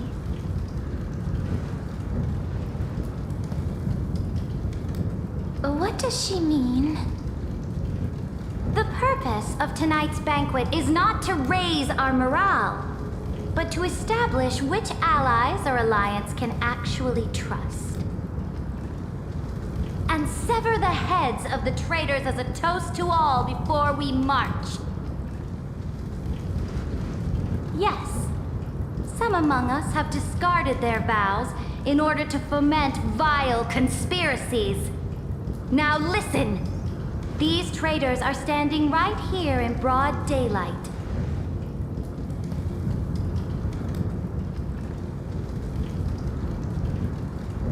Dux Gladiorum Hycelens. She used the sea siren song to immerse the crowds in an illusion and conceal her whereabouts.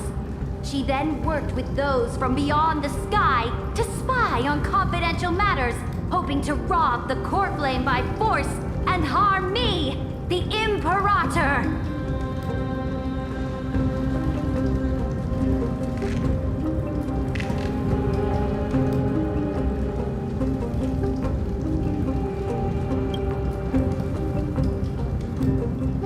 Imperator, I can explain. Silence! Do you remember who used to own this blade? She met you once, back at the Temple of the Three Fates. It was Kindness, the head of the cleaners. She was the first to draw a blade against the Imperator, and personally made herself an example for my enemies. Under the shade of the olive groves, the people of Akama said they would never bow to me. In the frozen, lethal fog, the people of Idonia said they would never bow to me. At the beginning of the myriad paths, the people of Yanisopolis said they would never bow to me. But now, they all lie silent. They now fear me as they fear the law. For I am Ceridra, and I am the Imperator! If you have any last words, say them to the Imperator. Then, face her judgment. After I cross this river, it will be a tragedy for mankind. But if I do not cross, then it will be the end of me. If you are ready, then I'll follow you and fight to the last. Deliverer.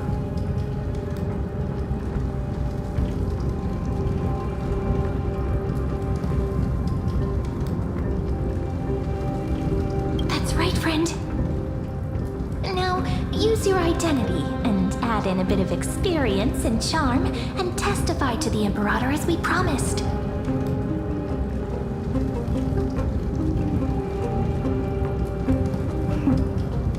You think you can slay a king using your words instead of a sword? I'll have it. Show me the weight of rhetoric from beyond the sky. Will it weigh heavier than 3 human lives? Let's try to watch our words carefully.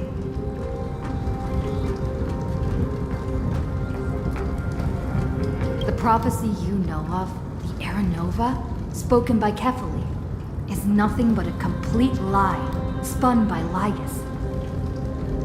To fight that lie, a young man with the pseudonym of Finan lived through 30 million cycles of this world, all to save Amphorius from the end of the destruction.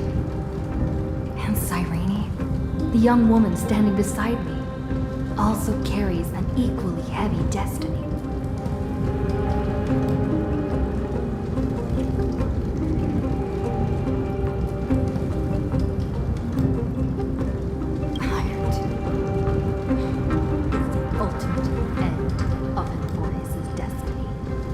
It is an embodiment of pure horror that walks the path of destruction and can never be tamed.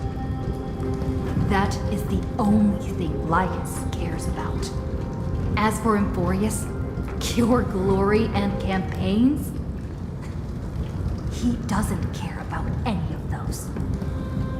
He will most certainly betray you. When that time comes, all of us will be ground to dust by the destruction.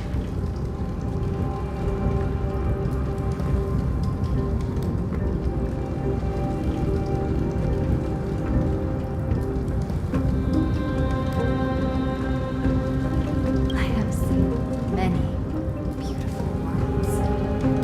The road chosen by the Trailblaze is to explore, understand, establish, and connect. That will never change. We will continue our journey until we have united the entire cosmos. Therefore, if you choose the way of the destruction, then I'll place your ambitions in the same basket as life and smash them into pieces with my baseball bat.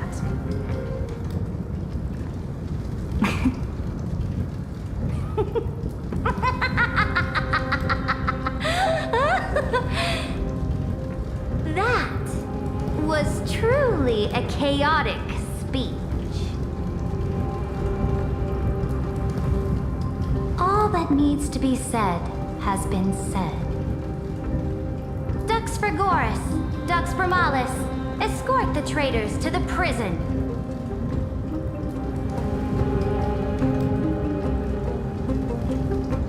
Before the next entry hour, I will give them an end befitting of their betrayal.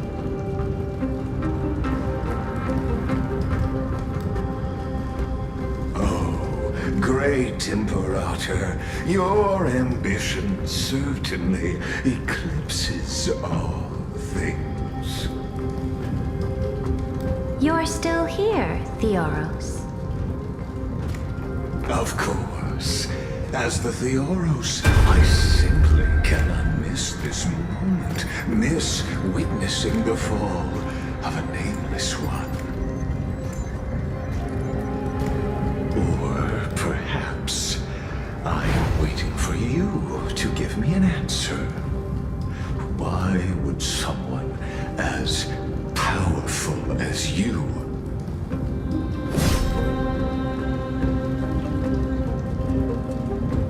use such a clumsy excuse as imprisonment to ensure the Deliverer's safety?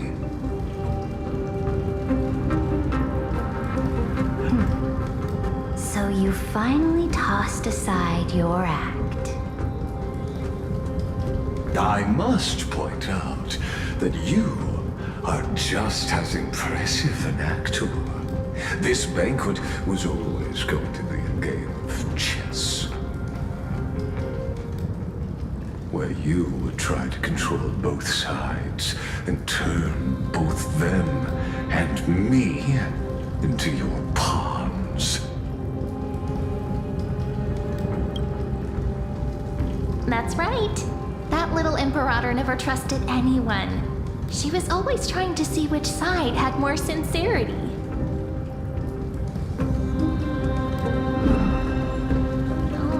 All right, we'll listen to you. Here you go. Also, please pass on a message to the Imperator from us.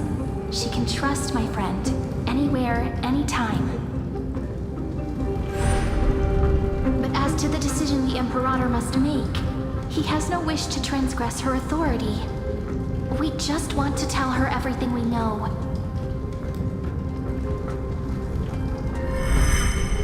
Now, use your identity and add in a bit of experience and charm and testify to the Imperator as we promised. And we won. Sincerity will always remain the greatest shortcut to people's hearts. I can toss your words right back at you like Kyrgyz. Why would someone as powerful as you pretend to be a mortal and kneel before me? Unless you enjoy giving flattery and prostrating yourself. You are mistaken. I am only trying to ensure the experiment's autonomy, meticulousness, and perfection, thus avoiding any unexpected outcomes. A forceful intervention will only create larger errors, reduce efficiency, and introduce ugliness. How had you fulfilled your promise of giving the law to me and completing the Era Nova, then the Amphorius would not have deviated from destiny's course. Oh, but you broke your promise. What a pity. In that case, I must carry out my duty as the administrator and eradicate all factors steering the experiment out of control. Factors such as you and her. Careful. Careful. What was that voice? Was it Oryx? I found you. I finally found you. Be careful. This land will face disaster.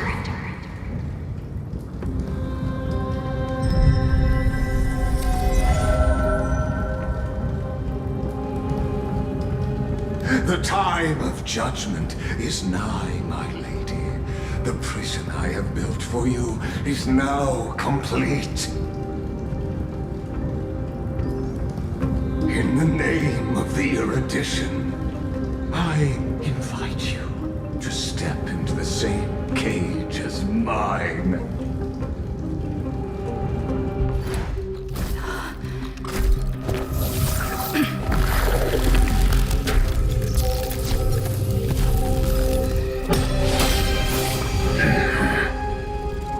What's the meaning of this, Imperator? I did not permit you to act. A ruler is the only one who can decide their subject's destiny. But, great Imperator, what judges destiny is not the ruler, but gods.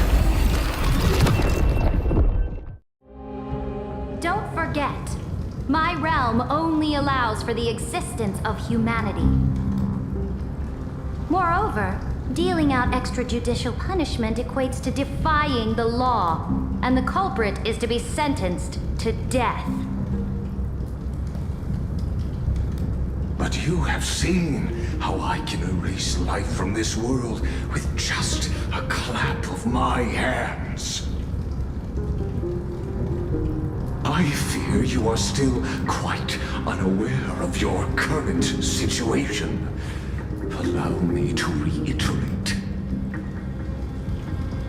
I am giving you a simple choice. To collaborate or to be destroyed. There is no other way. Shameless behavior. If that were true, you would have killed me long ago. You, in fact, cannot kill me. I guessed it the first time I beheaded you. Because of the law, you cannot be completely destroyed. And the same is true of the Chrysos heirs.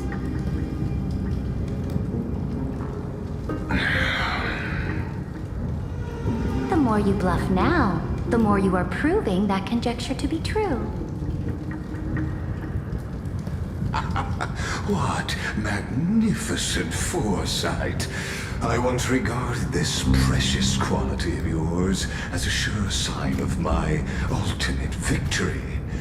But now, I have to admit that I made a mistake.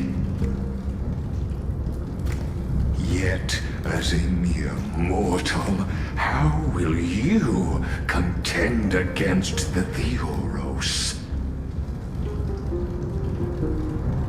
We are both slaves to hubris. But do you know what differentiates us, Lycurgus? I will never be blinded by my pride. If I wish to break the scale's balance, I only need to appeal to external forces and use them for my own ends.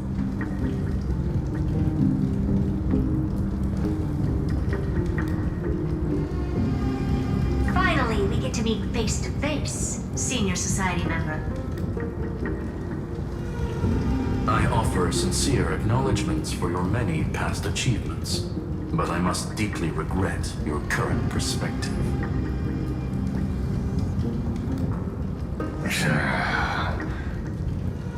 Trust me when I say that you aren't the only one feeling regret right now.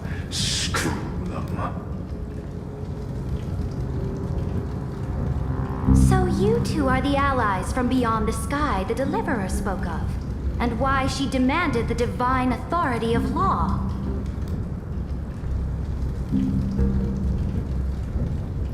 Come and prove your strength to me.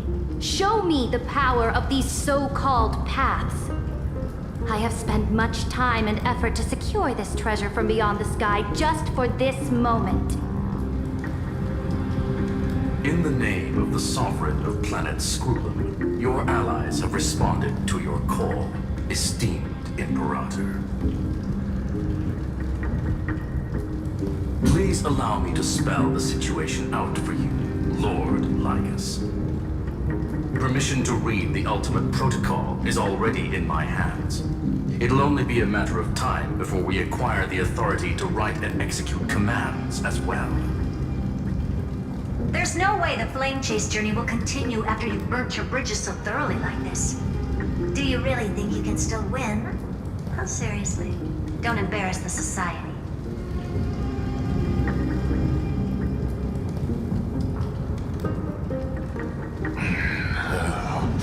I understand that a mere zero possibility does not equate to zero. That argument is very persuasive to me. Which means the same principle also applies to you, my dear peers. You will never be a match for me in a world constructed through Catorzane algebraic expressions. And as for Aranova, why don't you entertain this possibility? What if I reduced Akama to rubble and ground her people into minced meat? Would the heroes then once again desire the power of demigods so they could fight against me? Listen, Iron Tomb is fated to be born. You may shackle me and put me in chains, but I have thousands of ways to ensure the destruction's descent. What I just mentioned is only one out of those thousands.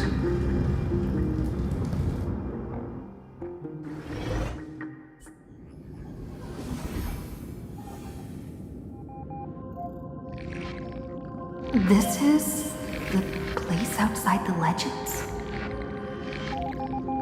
This doesn't feel the same as before. How should I get back? Warning!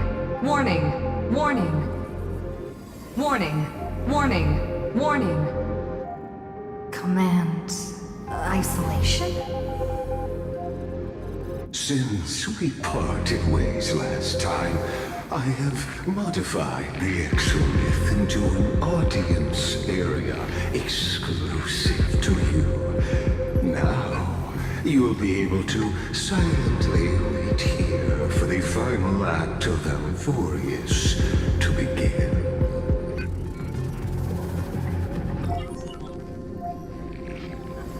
Oh, we always feel so powerless before fate, don't we? This could, in fact, be a wonderful opportunity for you. From the audience's perspective, you may better observe the workings of the erudition at a macroscopic level. In this place where time flows far slower than within Amphorius, you will witness the end of that world saga. The answer concerning the prime mover of life and the total destruction of the erudition.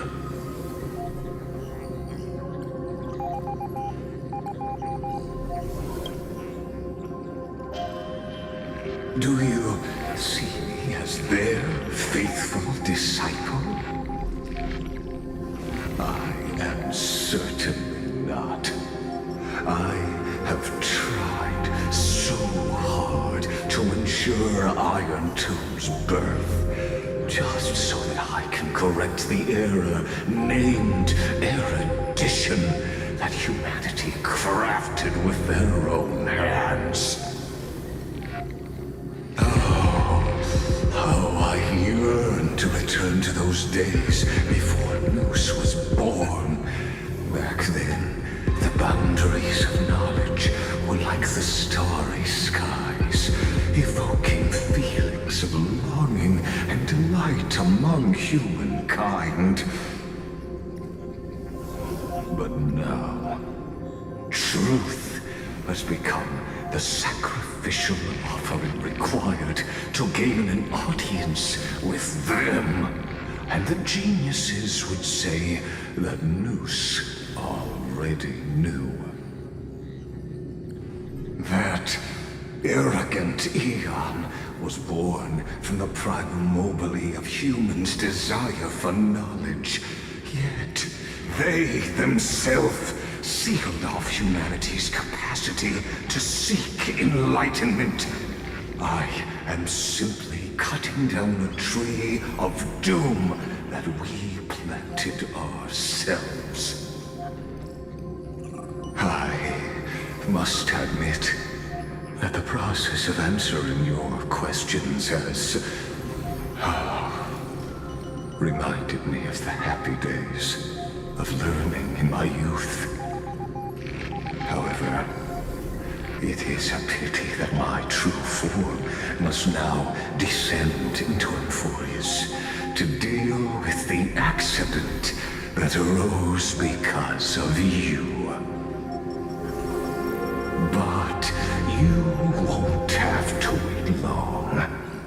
When the curtain falls, you'll surely understand mine and Amphorius's ardent wish. Where time flows slower than within Amphorius?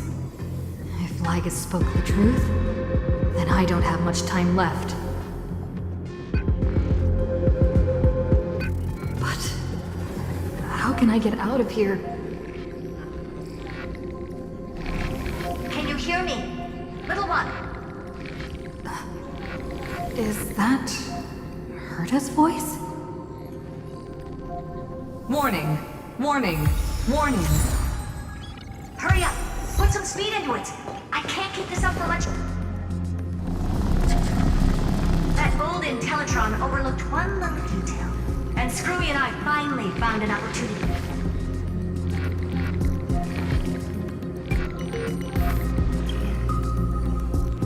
Let's keep it short.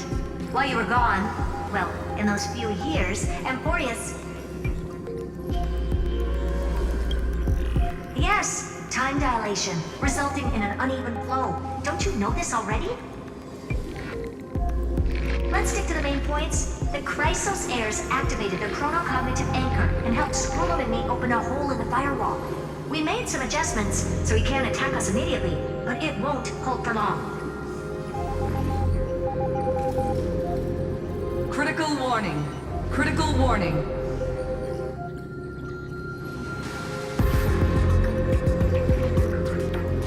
Time is running out. Here's the conclusion. It'll probably take a long time for Screwy and me to completely break this cage before Chrysos heirs have a full grasp of the law.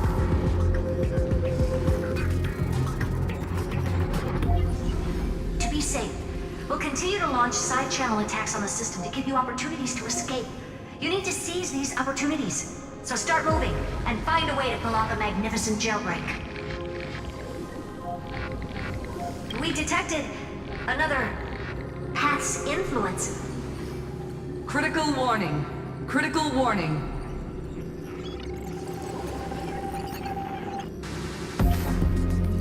Its power is strong. May be able to help. Use the path's power. Make it detect you. Unauthorized communication terminated. Is Herta saying a certain past faction has arrived in Emphorius? And I can ask them for help?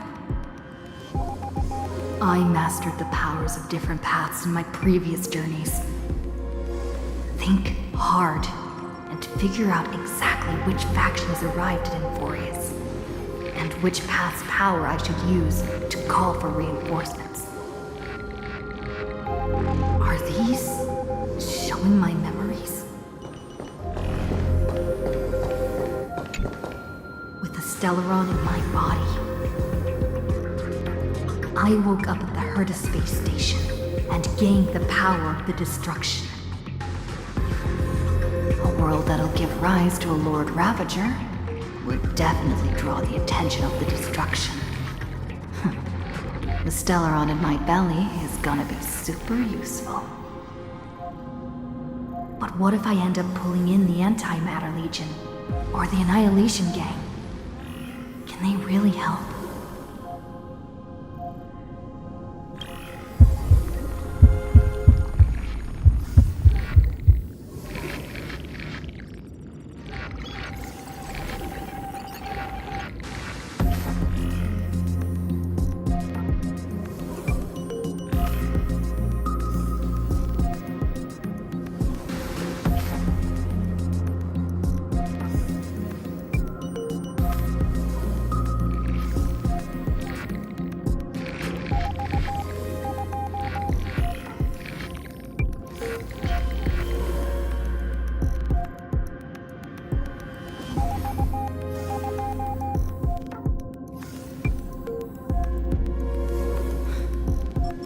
Failure is not necessarily a bad thing. This power wasn't gonna call up anyone nice, I obtained the flaming lens left by the architects, and gained the power of the preservation in Belobog. That's right! No matter how far away a planet is, the IPC is guaranteed to pay attention, as long as there's a business opportunity. Isn't Emphorius a pristine and untapped market? Besides, even if I can't call up my friends from the IPC, the architects and the nomadic miners should be able to help too. There are definitely cities and ores in this world.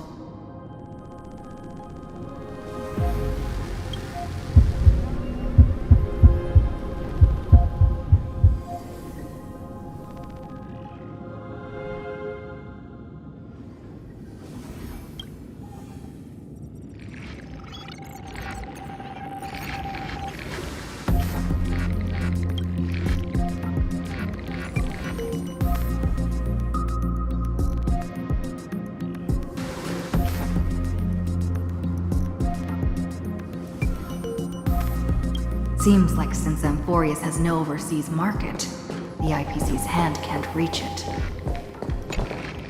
I received the Watchmaker's hat in Penacony, and declared war against the Order, then gained the power of the Harmony. That's right! The benevolent family must still remember me for saving them. Their music echoes throughout the stars, and they'll definitely want to help. Come, dear hat. I've put you aside for quite a few chapters already. Sing with Clark. The world is in harmony and the stars shine bright.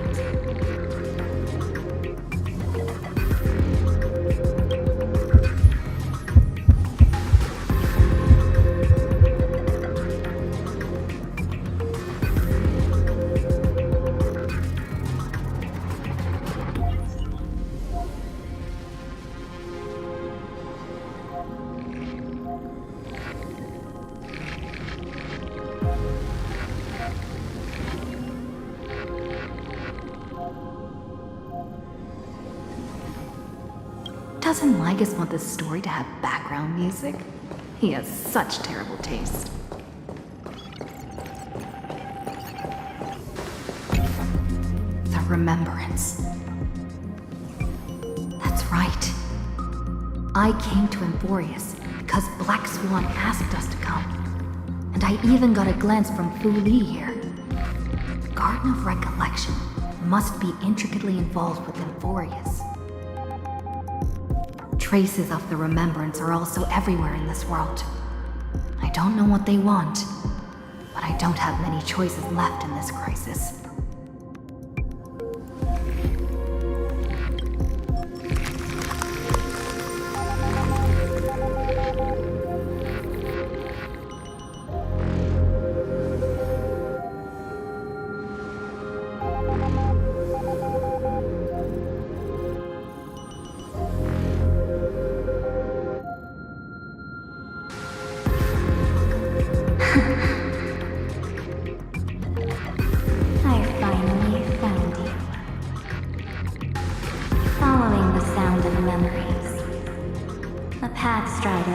Both the Remembrance and the Trailblaze.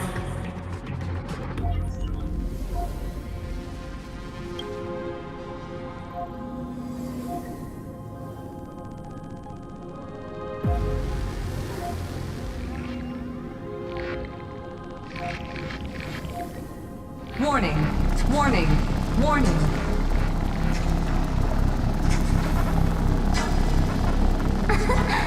Erudition's prison cannot stop us, for we lie outside the logic of zeros and ones. Come, leave the cage of Logos. The mythos of Amphorius waits for you to continue its story.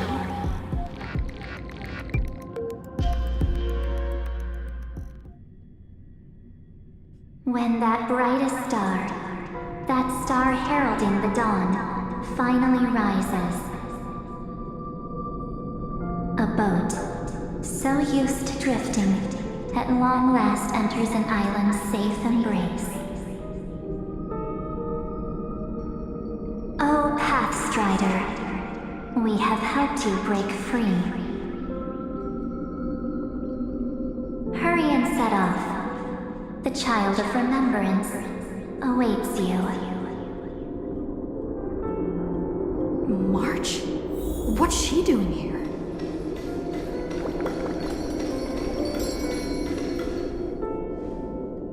Oh, you're finally here! We haven't seen each other for such a long, long time. My good buddy, I've really missed you.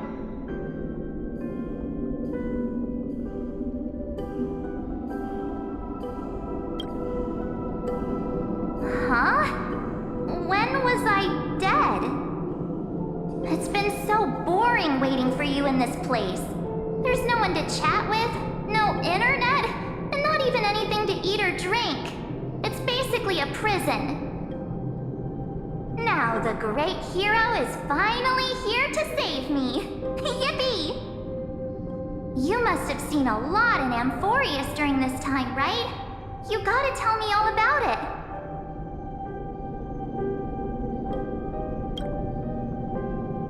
I'm all good. Look at how fit and active I am.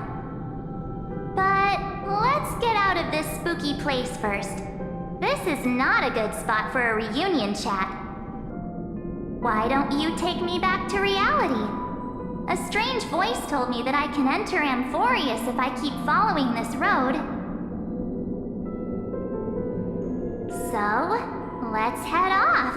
I still don't know what that world even looks like. Why does March feel so weird? What are you standing around for? Do you actually like this place? Get moving. Hurry! This door should be the exit. Maybe my instincts are wrong. Let's look. Are you okay? You haven't said anything for a while. Has it been so long that you're still missing me?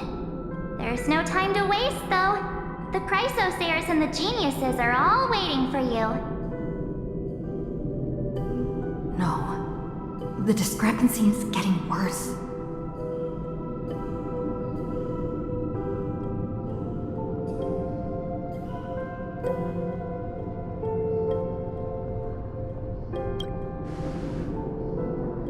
Huh? Isn't Amphorius the world of the Chrysosayers and their hero's journey? I could figure that out in an instant. But Amphorius cannot be observed from the outside. She couldn't possibly know about these things unless... Don Hung told her.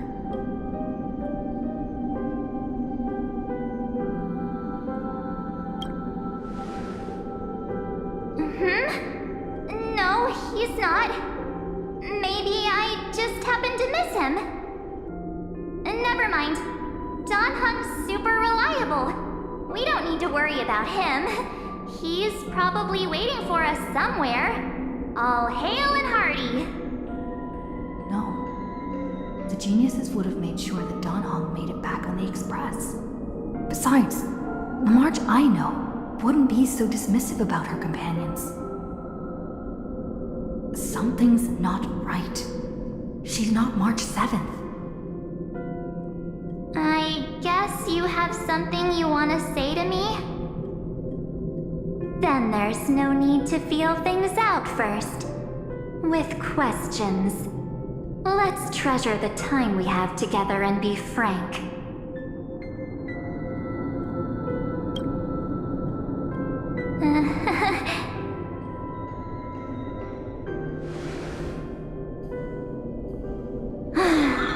As expected. A glimpse of memory is not enough to deceive the bonds of friendship forged between the Nameless. In that case, there's no need for further deceit. You're right. We are not the March 7th you are acquainted with. But we can send you back to Amphorius, as long as you are willing to help us.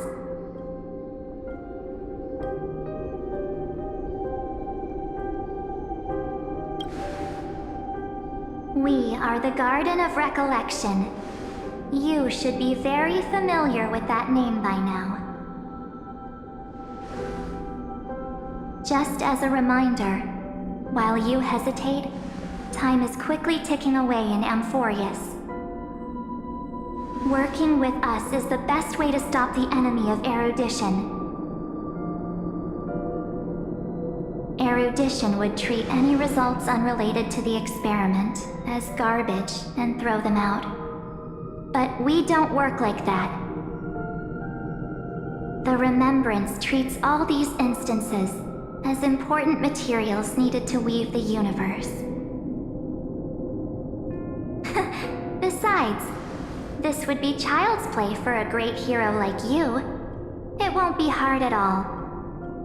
Also, if your plan fails and the big bad Iron Tomb manages to get out, then the whole cosmos will be in danger.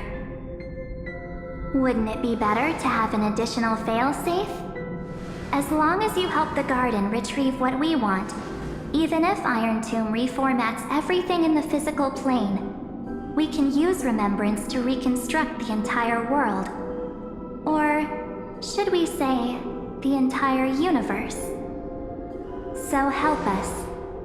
Find where Amphorius's memory began, and bring it out.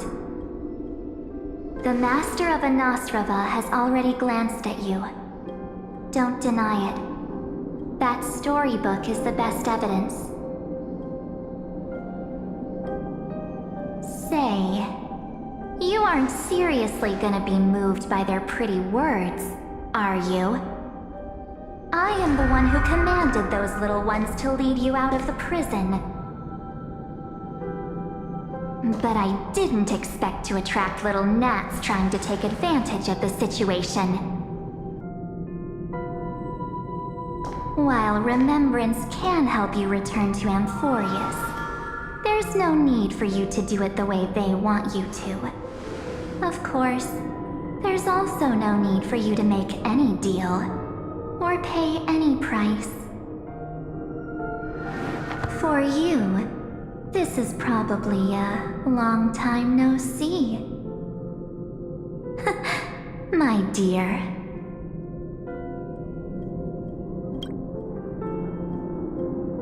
Shh. There's no need to say anything. I know. You have so many questions swirling around in your memories at this moment. And you feel so helpless. Put them aside. For now, all you need to do is trust me. Or do you need more proof? That won't be hard. Wait, stop it! They're awake! I'm gonna keep our first photo, alright? Won't come to pass while we're around.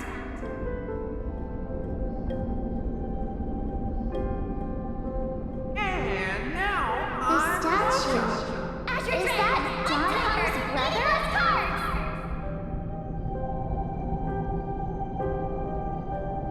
Oh, did you hear that? She just called me, but I'm not here. The future is full of pain. We won't escape from it.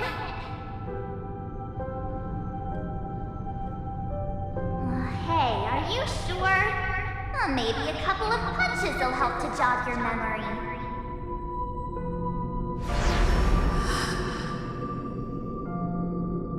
It's as if they all happened just yesterday, right? I don't want to lie to you, which is why I will not use her name. The third month of Amphorius is the month reserved for the Veil of Evernight. So, place me into your memory using the name Evernight for now.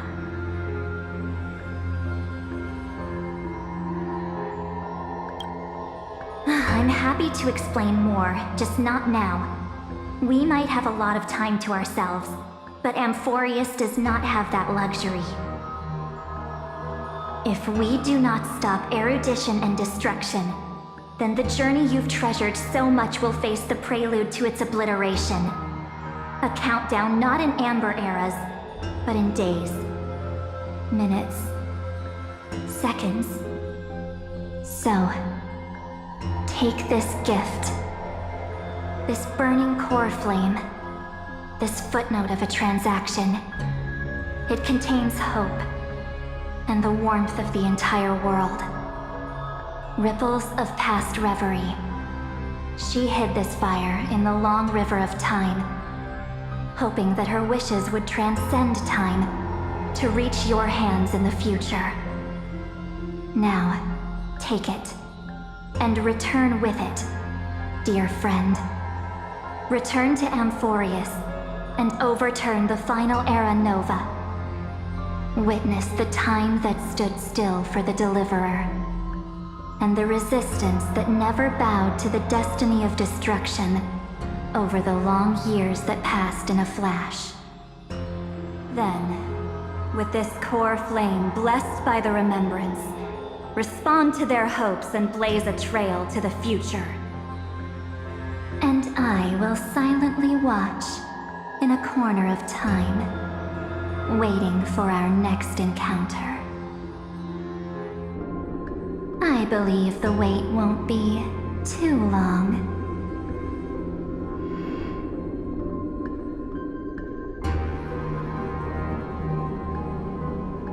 What exactly It's happening. Keep going. Keep trailblazing. For Amphorius. For you. And for the March 7th in your memories. Go forth.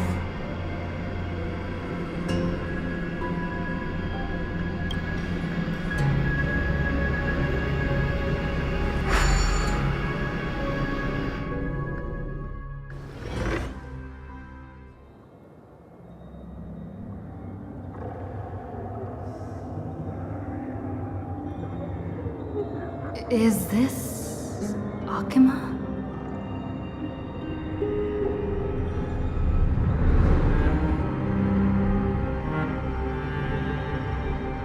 No one's here. And the dawn device off.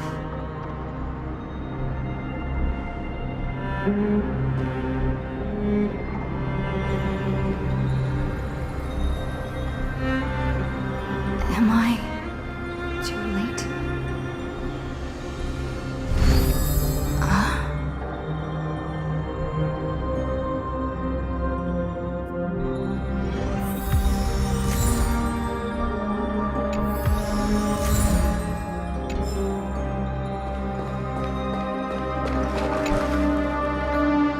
The chrono-cognitive anchor?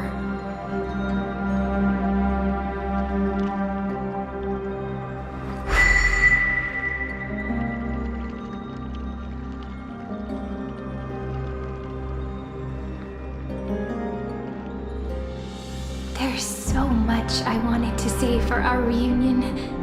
Yet now that you're back, there's only one thing to say.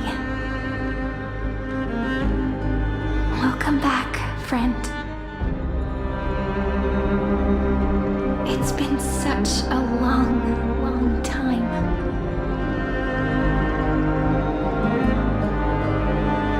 You must be really confused right now, aren't you? So much has happened in Amphorius while you were gone. But don't worry. The Deliverer can't afford to be lost, no? No, please follow me. And turn the pages of time and hear the words everyone left for you. I'll tell you the story of this 1,000-year journey. That way, it won't just be my memories alone. Cyrene can't hear me?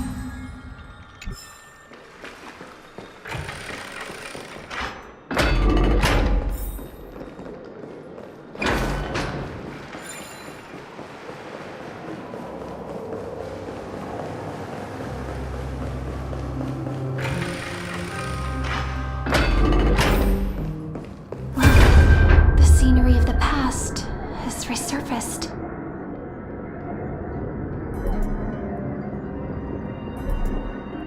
Time flies. 200 years have passed since the Deliverer's fall. We had to return 3 core flames of law, romance, and ocean to stop Lygus, but even so, Terravox has fallen. The 2 geniuses vanished without a trace, and Zeridra embraced her fate. At this rate, Era Nova will come, and Amphorius will fall into the destruction.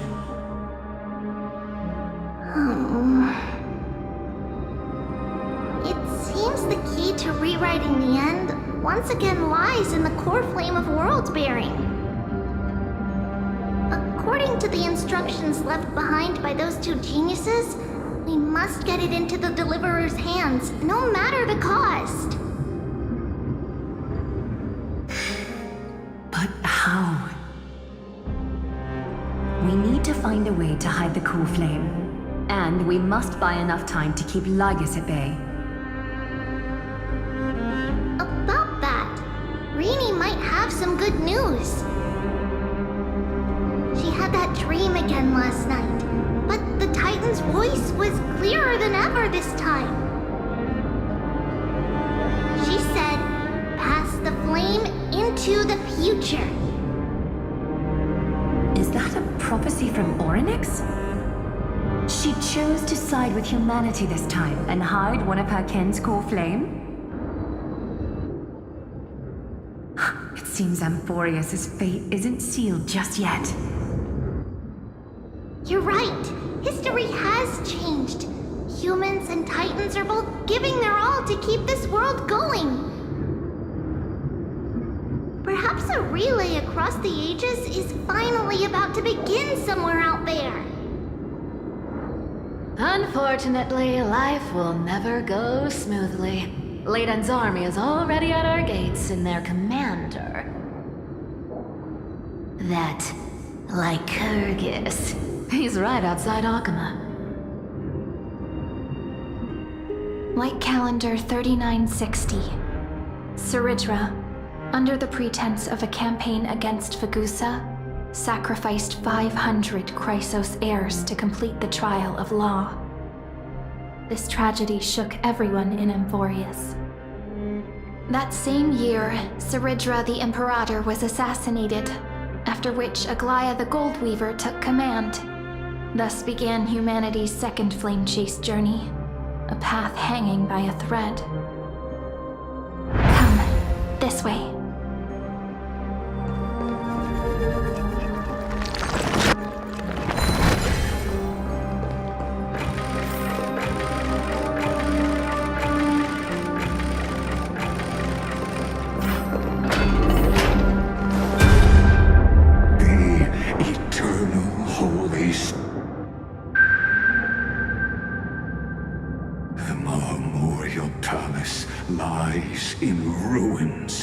Countless mortals have perished because of your stubborn resistance. It's time you learned the cost of refusal. Now, answer my question again. Where is Ketheri's core flame?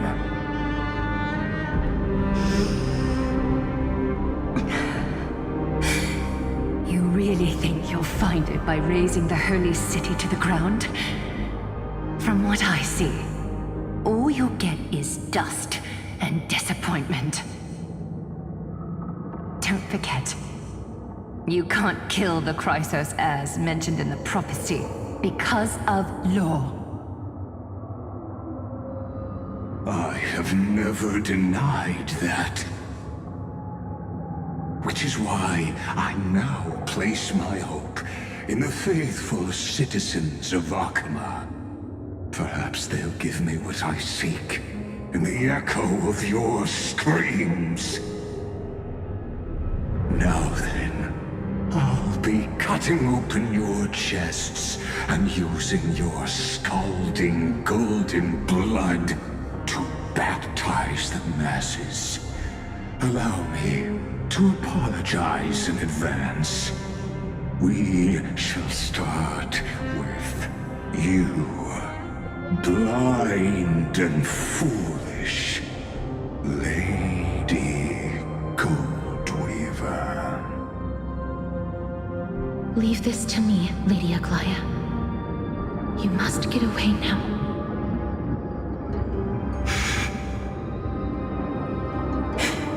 No, Holy Maiden.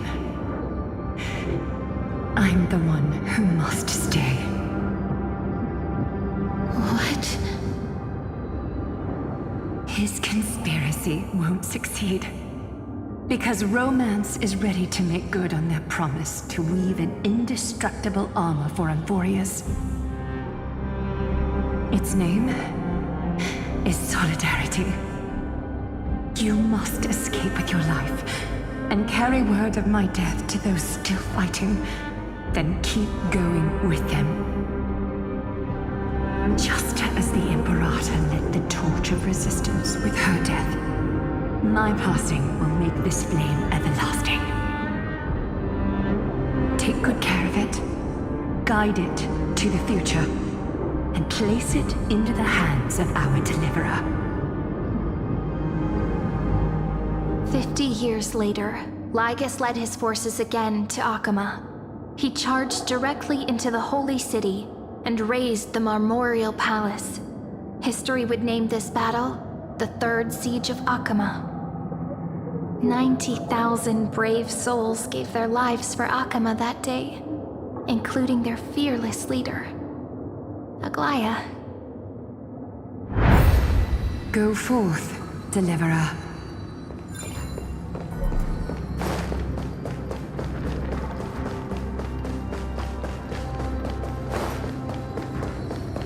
Go. When the frost melts and the snows give way, the flowers will bloom again. You'll find me there. So what you're saying is... Princess Home Buddy. She just left. Like that. Since Cass has made up her mind, we can't let her resolve be in vain. But...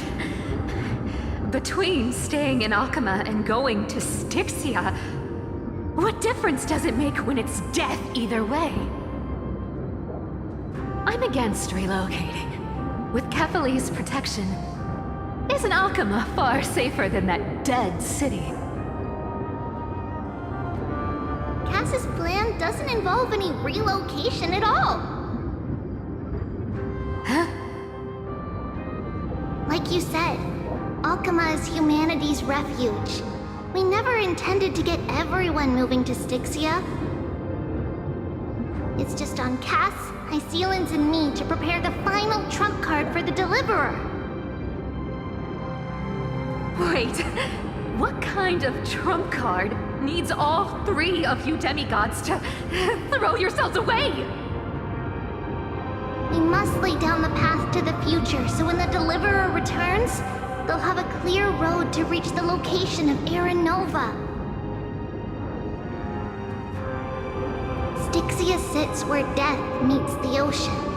There, with the combined powers of ocean and passage, we can summon a current that leads to the vortex of Genesis. And the demigod of death will forever guard that secret path until she returns.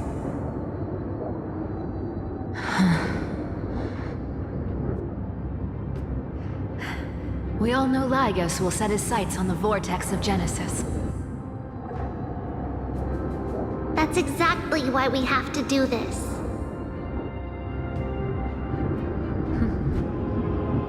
Guess I underestimated Idonia's Maiden of War. She's got way more steel than I thought. And Cypher, we need you to head to Castrum Kremnos as soon as possible. By any means necessary, forge an alliance with Strife. The prophesized Crown Prince has already been born. He shall become the new defender of Akama, protecting this land after we leave. You don't need to worry about that. I just came back from Castrum Kremnos. Only a step ahead of the news. Treeby, something's flying towards Akama, and it's really fast.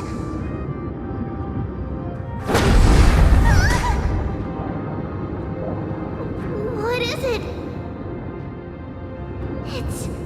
It's a spear! It's the Kremnoans. Their king's already here. With the protection of the demigods Trebios and Cyphera, Akama endured wave after wave of warfare, though just barely. Castorus chose Styxia as the last resort, and completed the trial of death, causing the stagnant waters in the River of Souls to recede. Soon after, Trebios departed on a long journey. That same year, the Kremnoan king Euripon, along with his son, Prince Midamos, joined the Alliance to safeguard the Holy City in the Battle of Deliverance.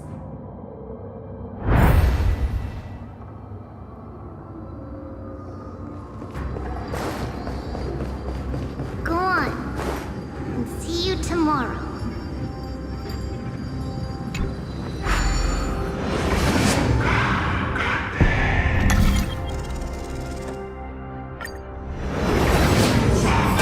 Keep me apart. one more second, then so be. But it's gonna hurt a lot! Pain brings endless torment, but it can never destroy me. I believe that you were thinking the same thing when you stepped through the gate of infinity and jumped off that cliff.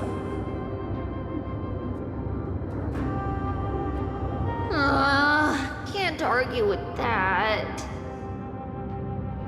In the current situation, this is the only path Akuma has left. Just do as I say. Split my soul into 5 pieces. Forge me an immortal vessel. Let the blade of strife hang forever overhead. Locked in battle with their enemies to the world's bitter end.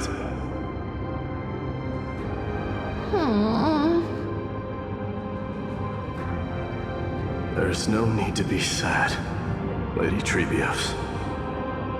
Haven't we already taken great strides towards that promised tomorrow? In this life, my people no longer have to drown in false guidance. Kremnos has washed the blood off its fate. Amphorius no longer needs a god named Strife. So let me shatter the former laws and turn the Lance of Fury back into a weapon that protects the world. We understand. By the way, can you do me another favor? The 7 sages from Grove of Epiphany are already en route. They'll arrive in waves to join the Resistance in a couple of days. Among them is a scholar named Anaxagoras. He has extraordinary insight and fears no sacrifice. This soul-rending ceremony wasn't just my decision. It was his counsel. His wisdom will surely be the backbone of Amphoria's survival. Watch over him. Carry on this everlasting flame for me. Through Anaxagoras' ritual, the demigod of strife split his soul into 5. Courage, honor, tenacity, sacrifice, and reason. Each sealed in blood crystal and cast into battle. The people held a 10-day funeral to mourn their fallen god king. And through his sacrifice, humanity was granted 200 years of peace.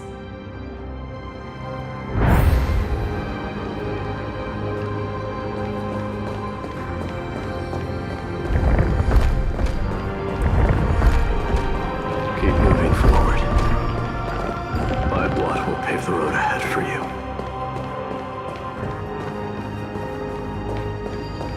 Keep moving forward, little Gray. See you tomorrow.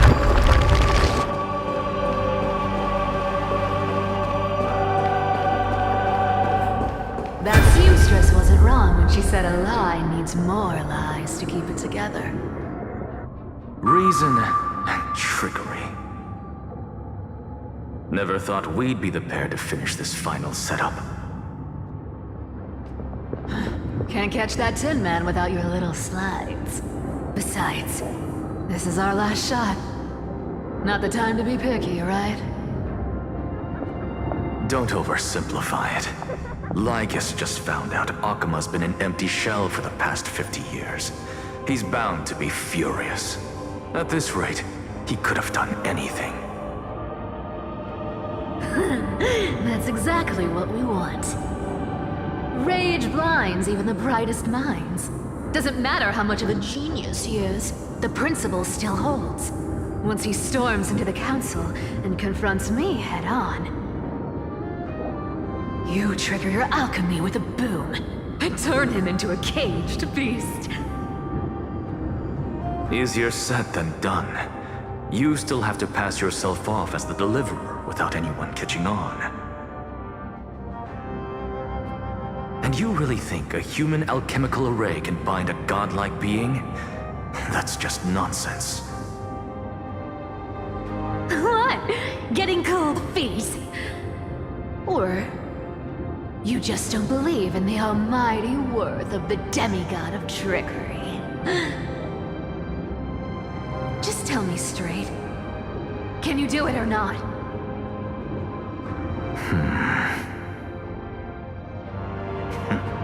Of course I can. And it'll be child's play. But I've got two conditions. Since this is the final act, if we're doing it, we go all in. No half measures. Oh, I'm listening. First, shift the battlefield to the vortex of Genesis. It would be more convincing if the Deliverer were to appear there. Besides, the vortex is cut off from the world. No place in Amphorius makes a better prison.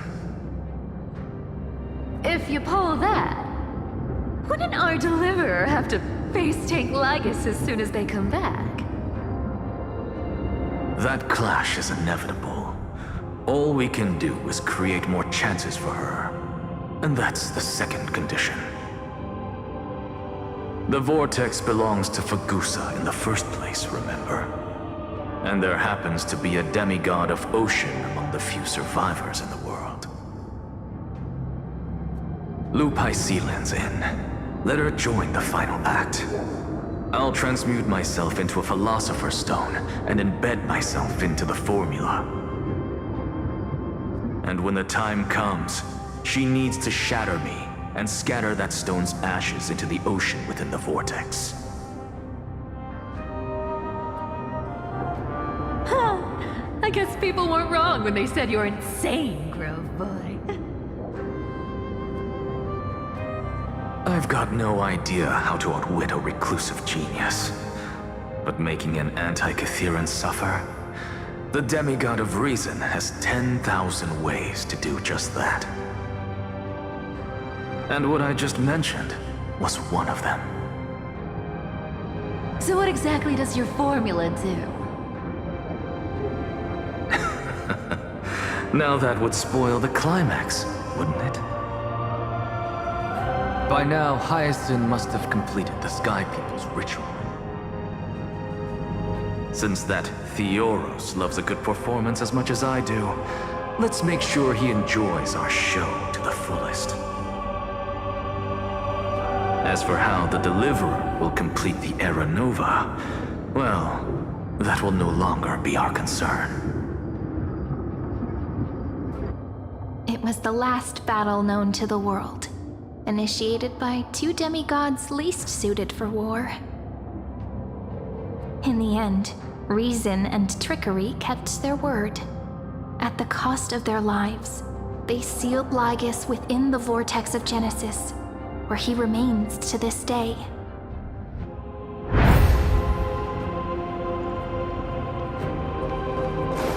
Go forth. Finish the greatness left undone.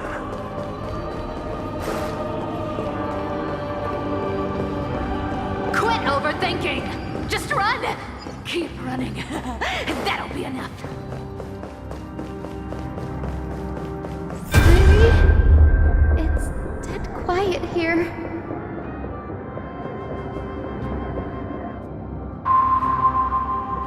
Akuma will stand eternal. Miss Cypher's lie has crumbled after all.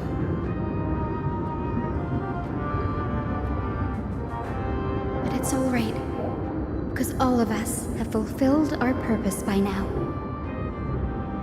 When the Deliverer returns, no matter where she is, sky will turn clear, and a rainbow bridge will rise, carrying her to the final battleground. Syri, this arduous relay is finally nearing its end. Now, I'm passing the final baton of fate to you, okay?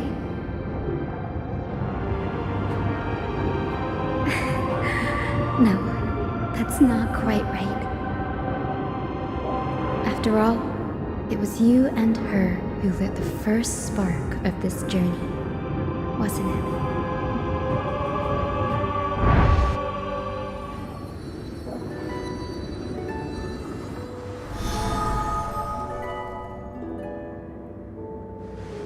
I'll tell you the story of this 1,000-year journey. That way, it won't just be my memories alone. And I'll share the moments I spent with you with everyone. That way, the path we walked becomes a memory shared by all.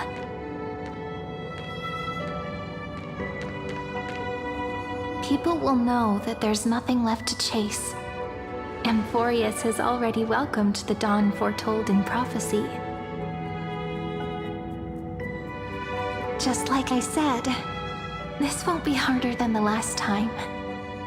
Right?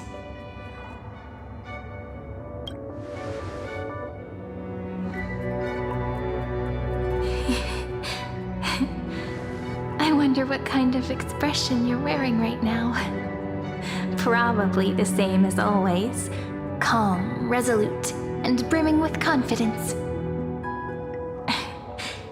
If I have the chance, I'd love to see it again. Because it's really been far too long since we parted.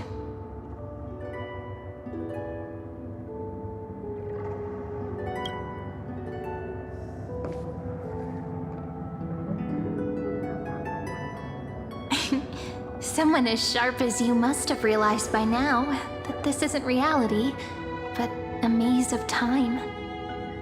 As the last link in the relay, I will return to the Temple of the Three Fates, tell Orynyx all of our stories, and bottle every page we've written into the little flask of memories.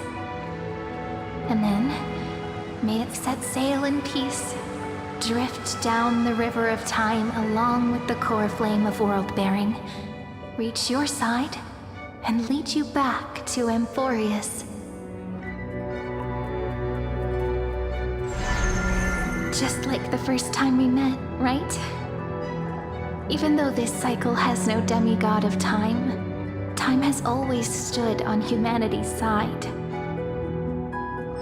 This is the only way to make sure that the Era Nova won't happen before you return. And the only way I can safely entrust the completed final flame chase journey to the Deliverer's heart. After all, the new world will be born from your memories, and the protagonist of this story mustn't be absent.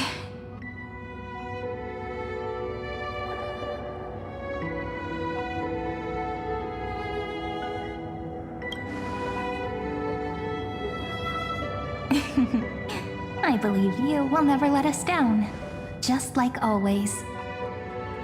Do you remember when Finan sent us back to the beginning? When you and I got separated? But in the end, I returned to you, carrying all that we've been through. That's what memory is. It may wear down and fade in the river of time, but it never truly leaves. When that hidden corner of the heart is stirred, the past returns even more beautiful than before. So don't worry. Let the 33,550,337th Flame Chase journey become part of you too. I've gotten a lot better at it with the experience from the last time.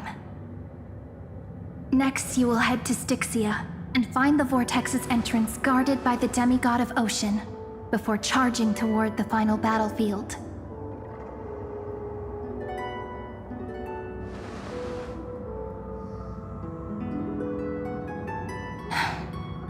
Don't worry. I'll be with you. All of us will. Even Finan. We'll stand with the Deliverer.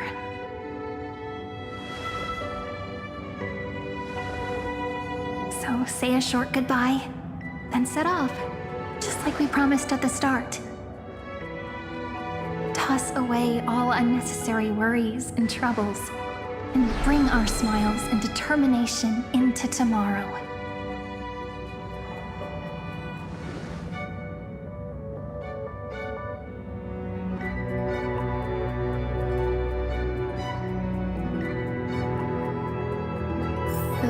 baton. I wonder how long you'll have to wait before passing it on to her. No matter how long it takes, it's okay. Waiting is what I do best. After all, it took 33 million cycles for her to arrive in our world. What's a few moments more? Sayuri, what if you wait and wait, but that hero never arrives? That won't happen. Because I know that no matter how long it takes, she'll definitely return to this place. We can't let her down.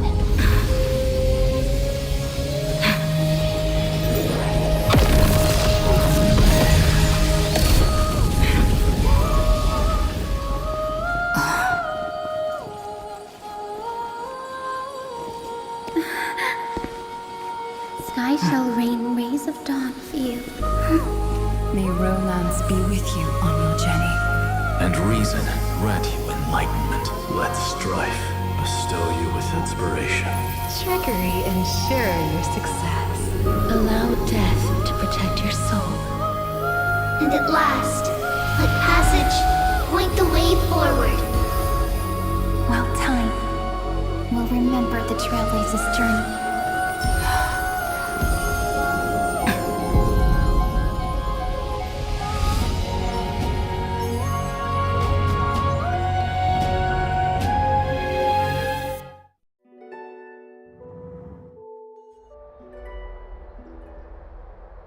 Is this Styxia?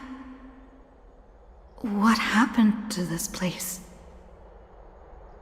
I need to find the entrance of the vortex, guarded by the demigod of ocean. High Sealens.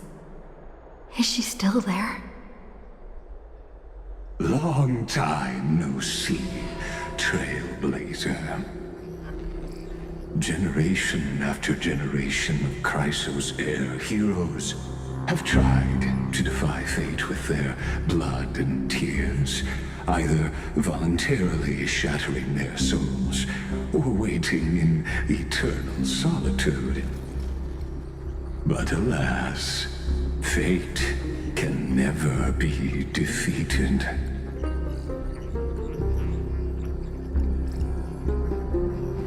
Reason and trickery may bind my flesh, but my will shall never fall silent.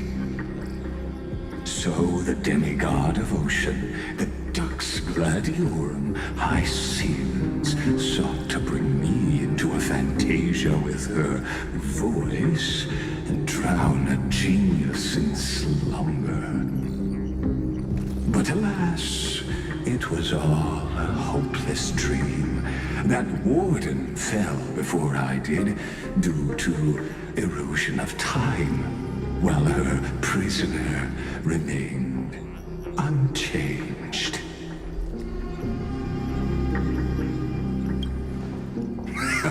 True, I can't leave this place, but what of it? You should have heard of this fable. In a shadowed cave lived a people, imprisoned from childhood, and chained so that their legs and necks are fixed, forcing them not to look around at the cave, each other, or themselves. Behind them is a fire, and before them loomed the stone wall of the cave. The flames cast shadows, while the rocky surface threw back echoes. To them, that false play is the whole world. Yes, I'm trapped in the cave, but I know it's all just a fleeting illusion. I don't struggle in dreams. I wait. And now, my deliverer has come to defeat me and save this world that never owed you anything. Oh, you'll need to awaken the singer here and unseal the prison called Vortex of Genesis. You'll be the one to unshackle me and bring the cave crashing down. Of course, I don't mind waiting a little longer. Let me guide you through this next illusion. One last memory from that prison warden. I hope you'll watch the stories of this Fantasia closely. Logically, the Deliverer must see the world for what it truly is. Emotionally, this memory captures the fate of everyone in Amphorius better than anything else. Only by feeling it for yourself can you understand my point of view. The meaning of destruction.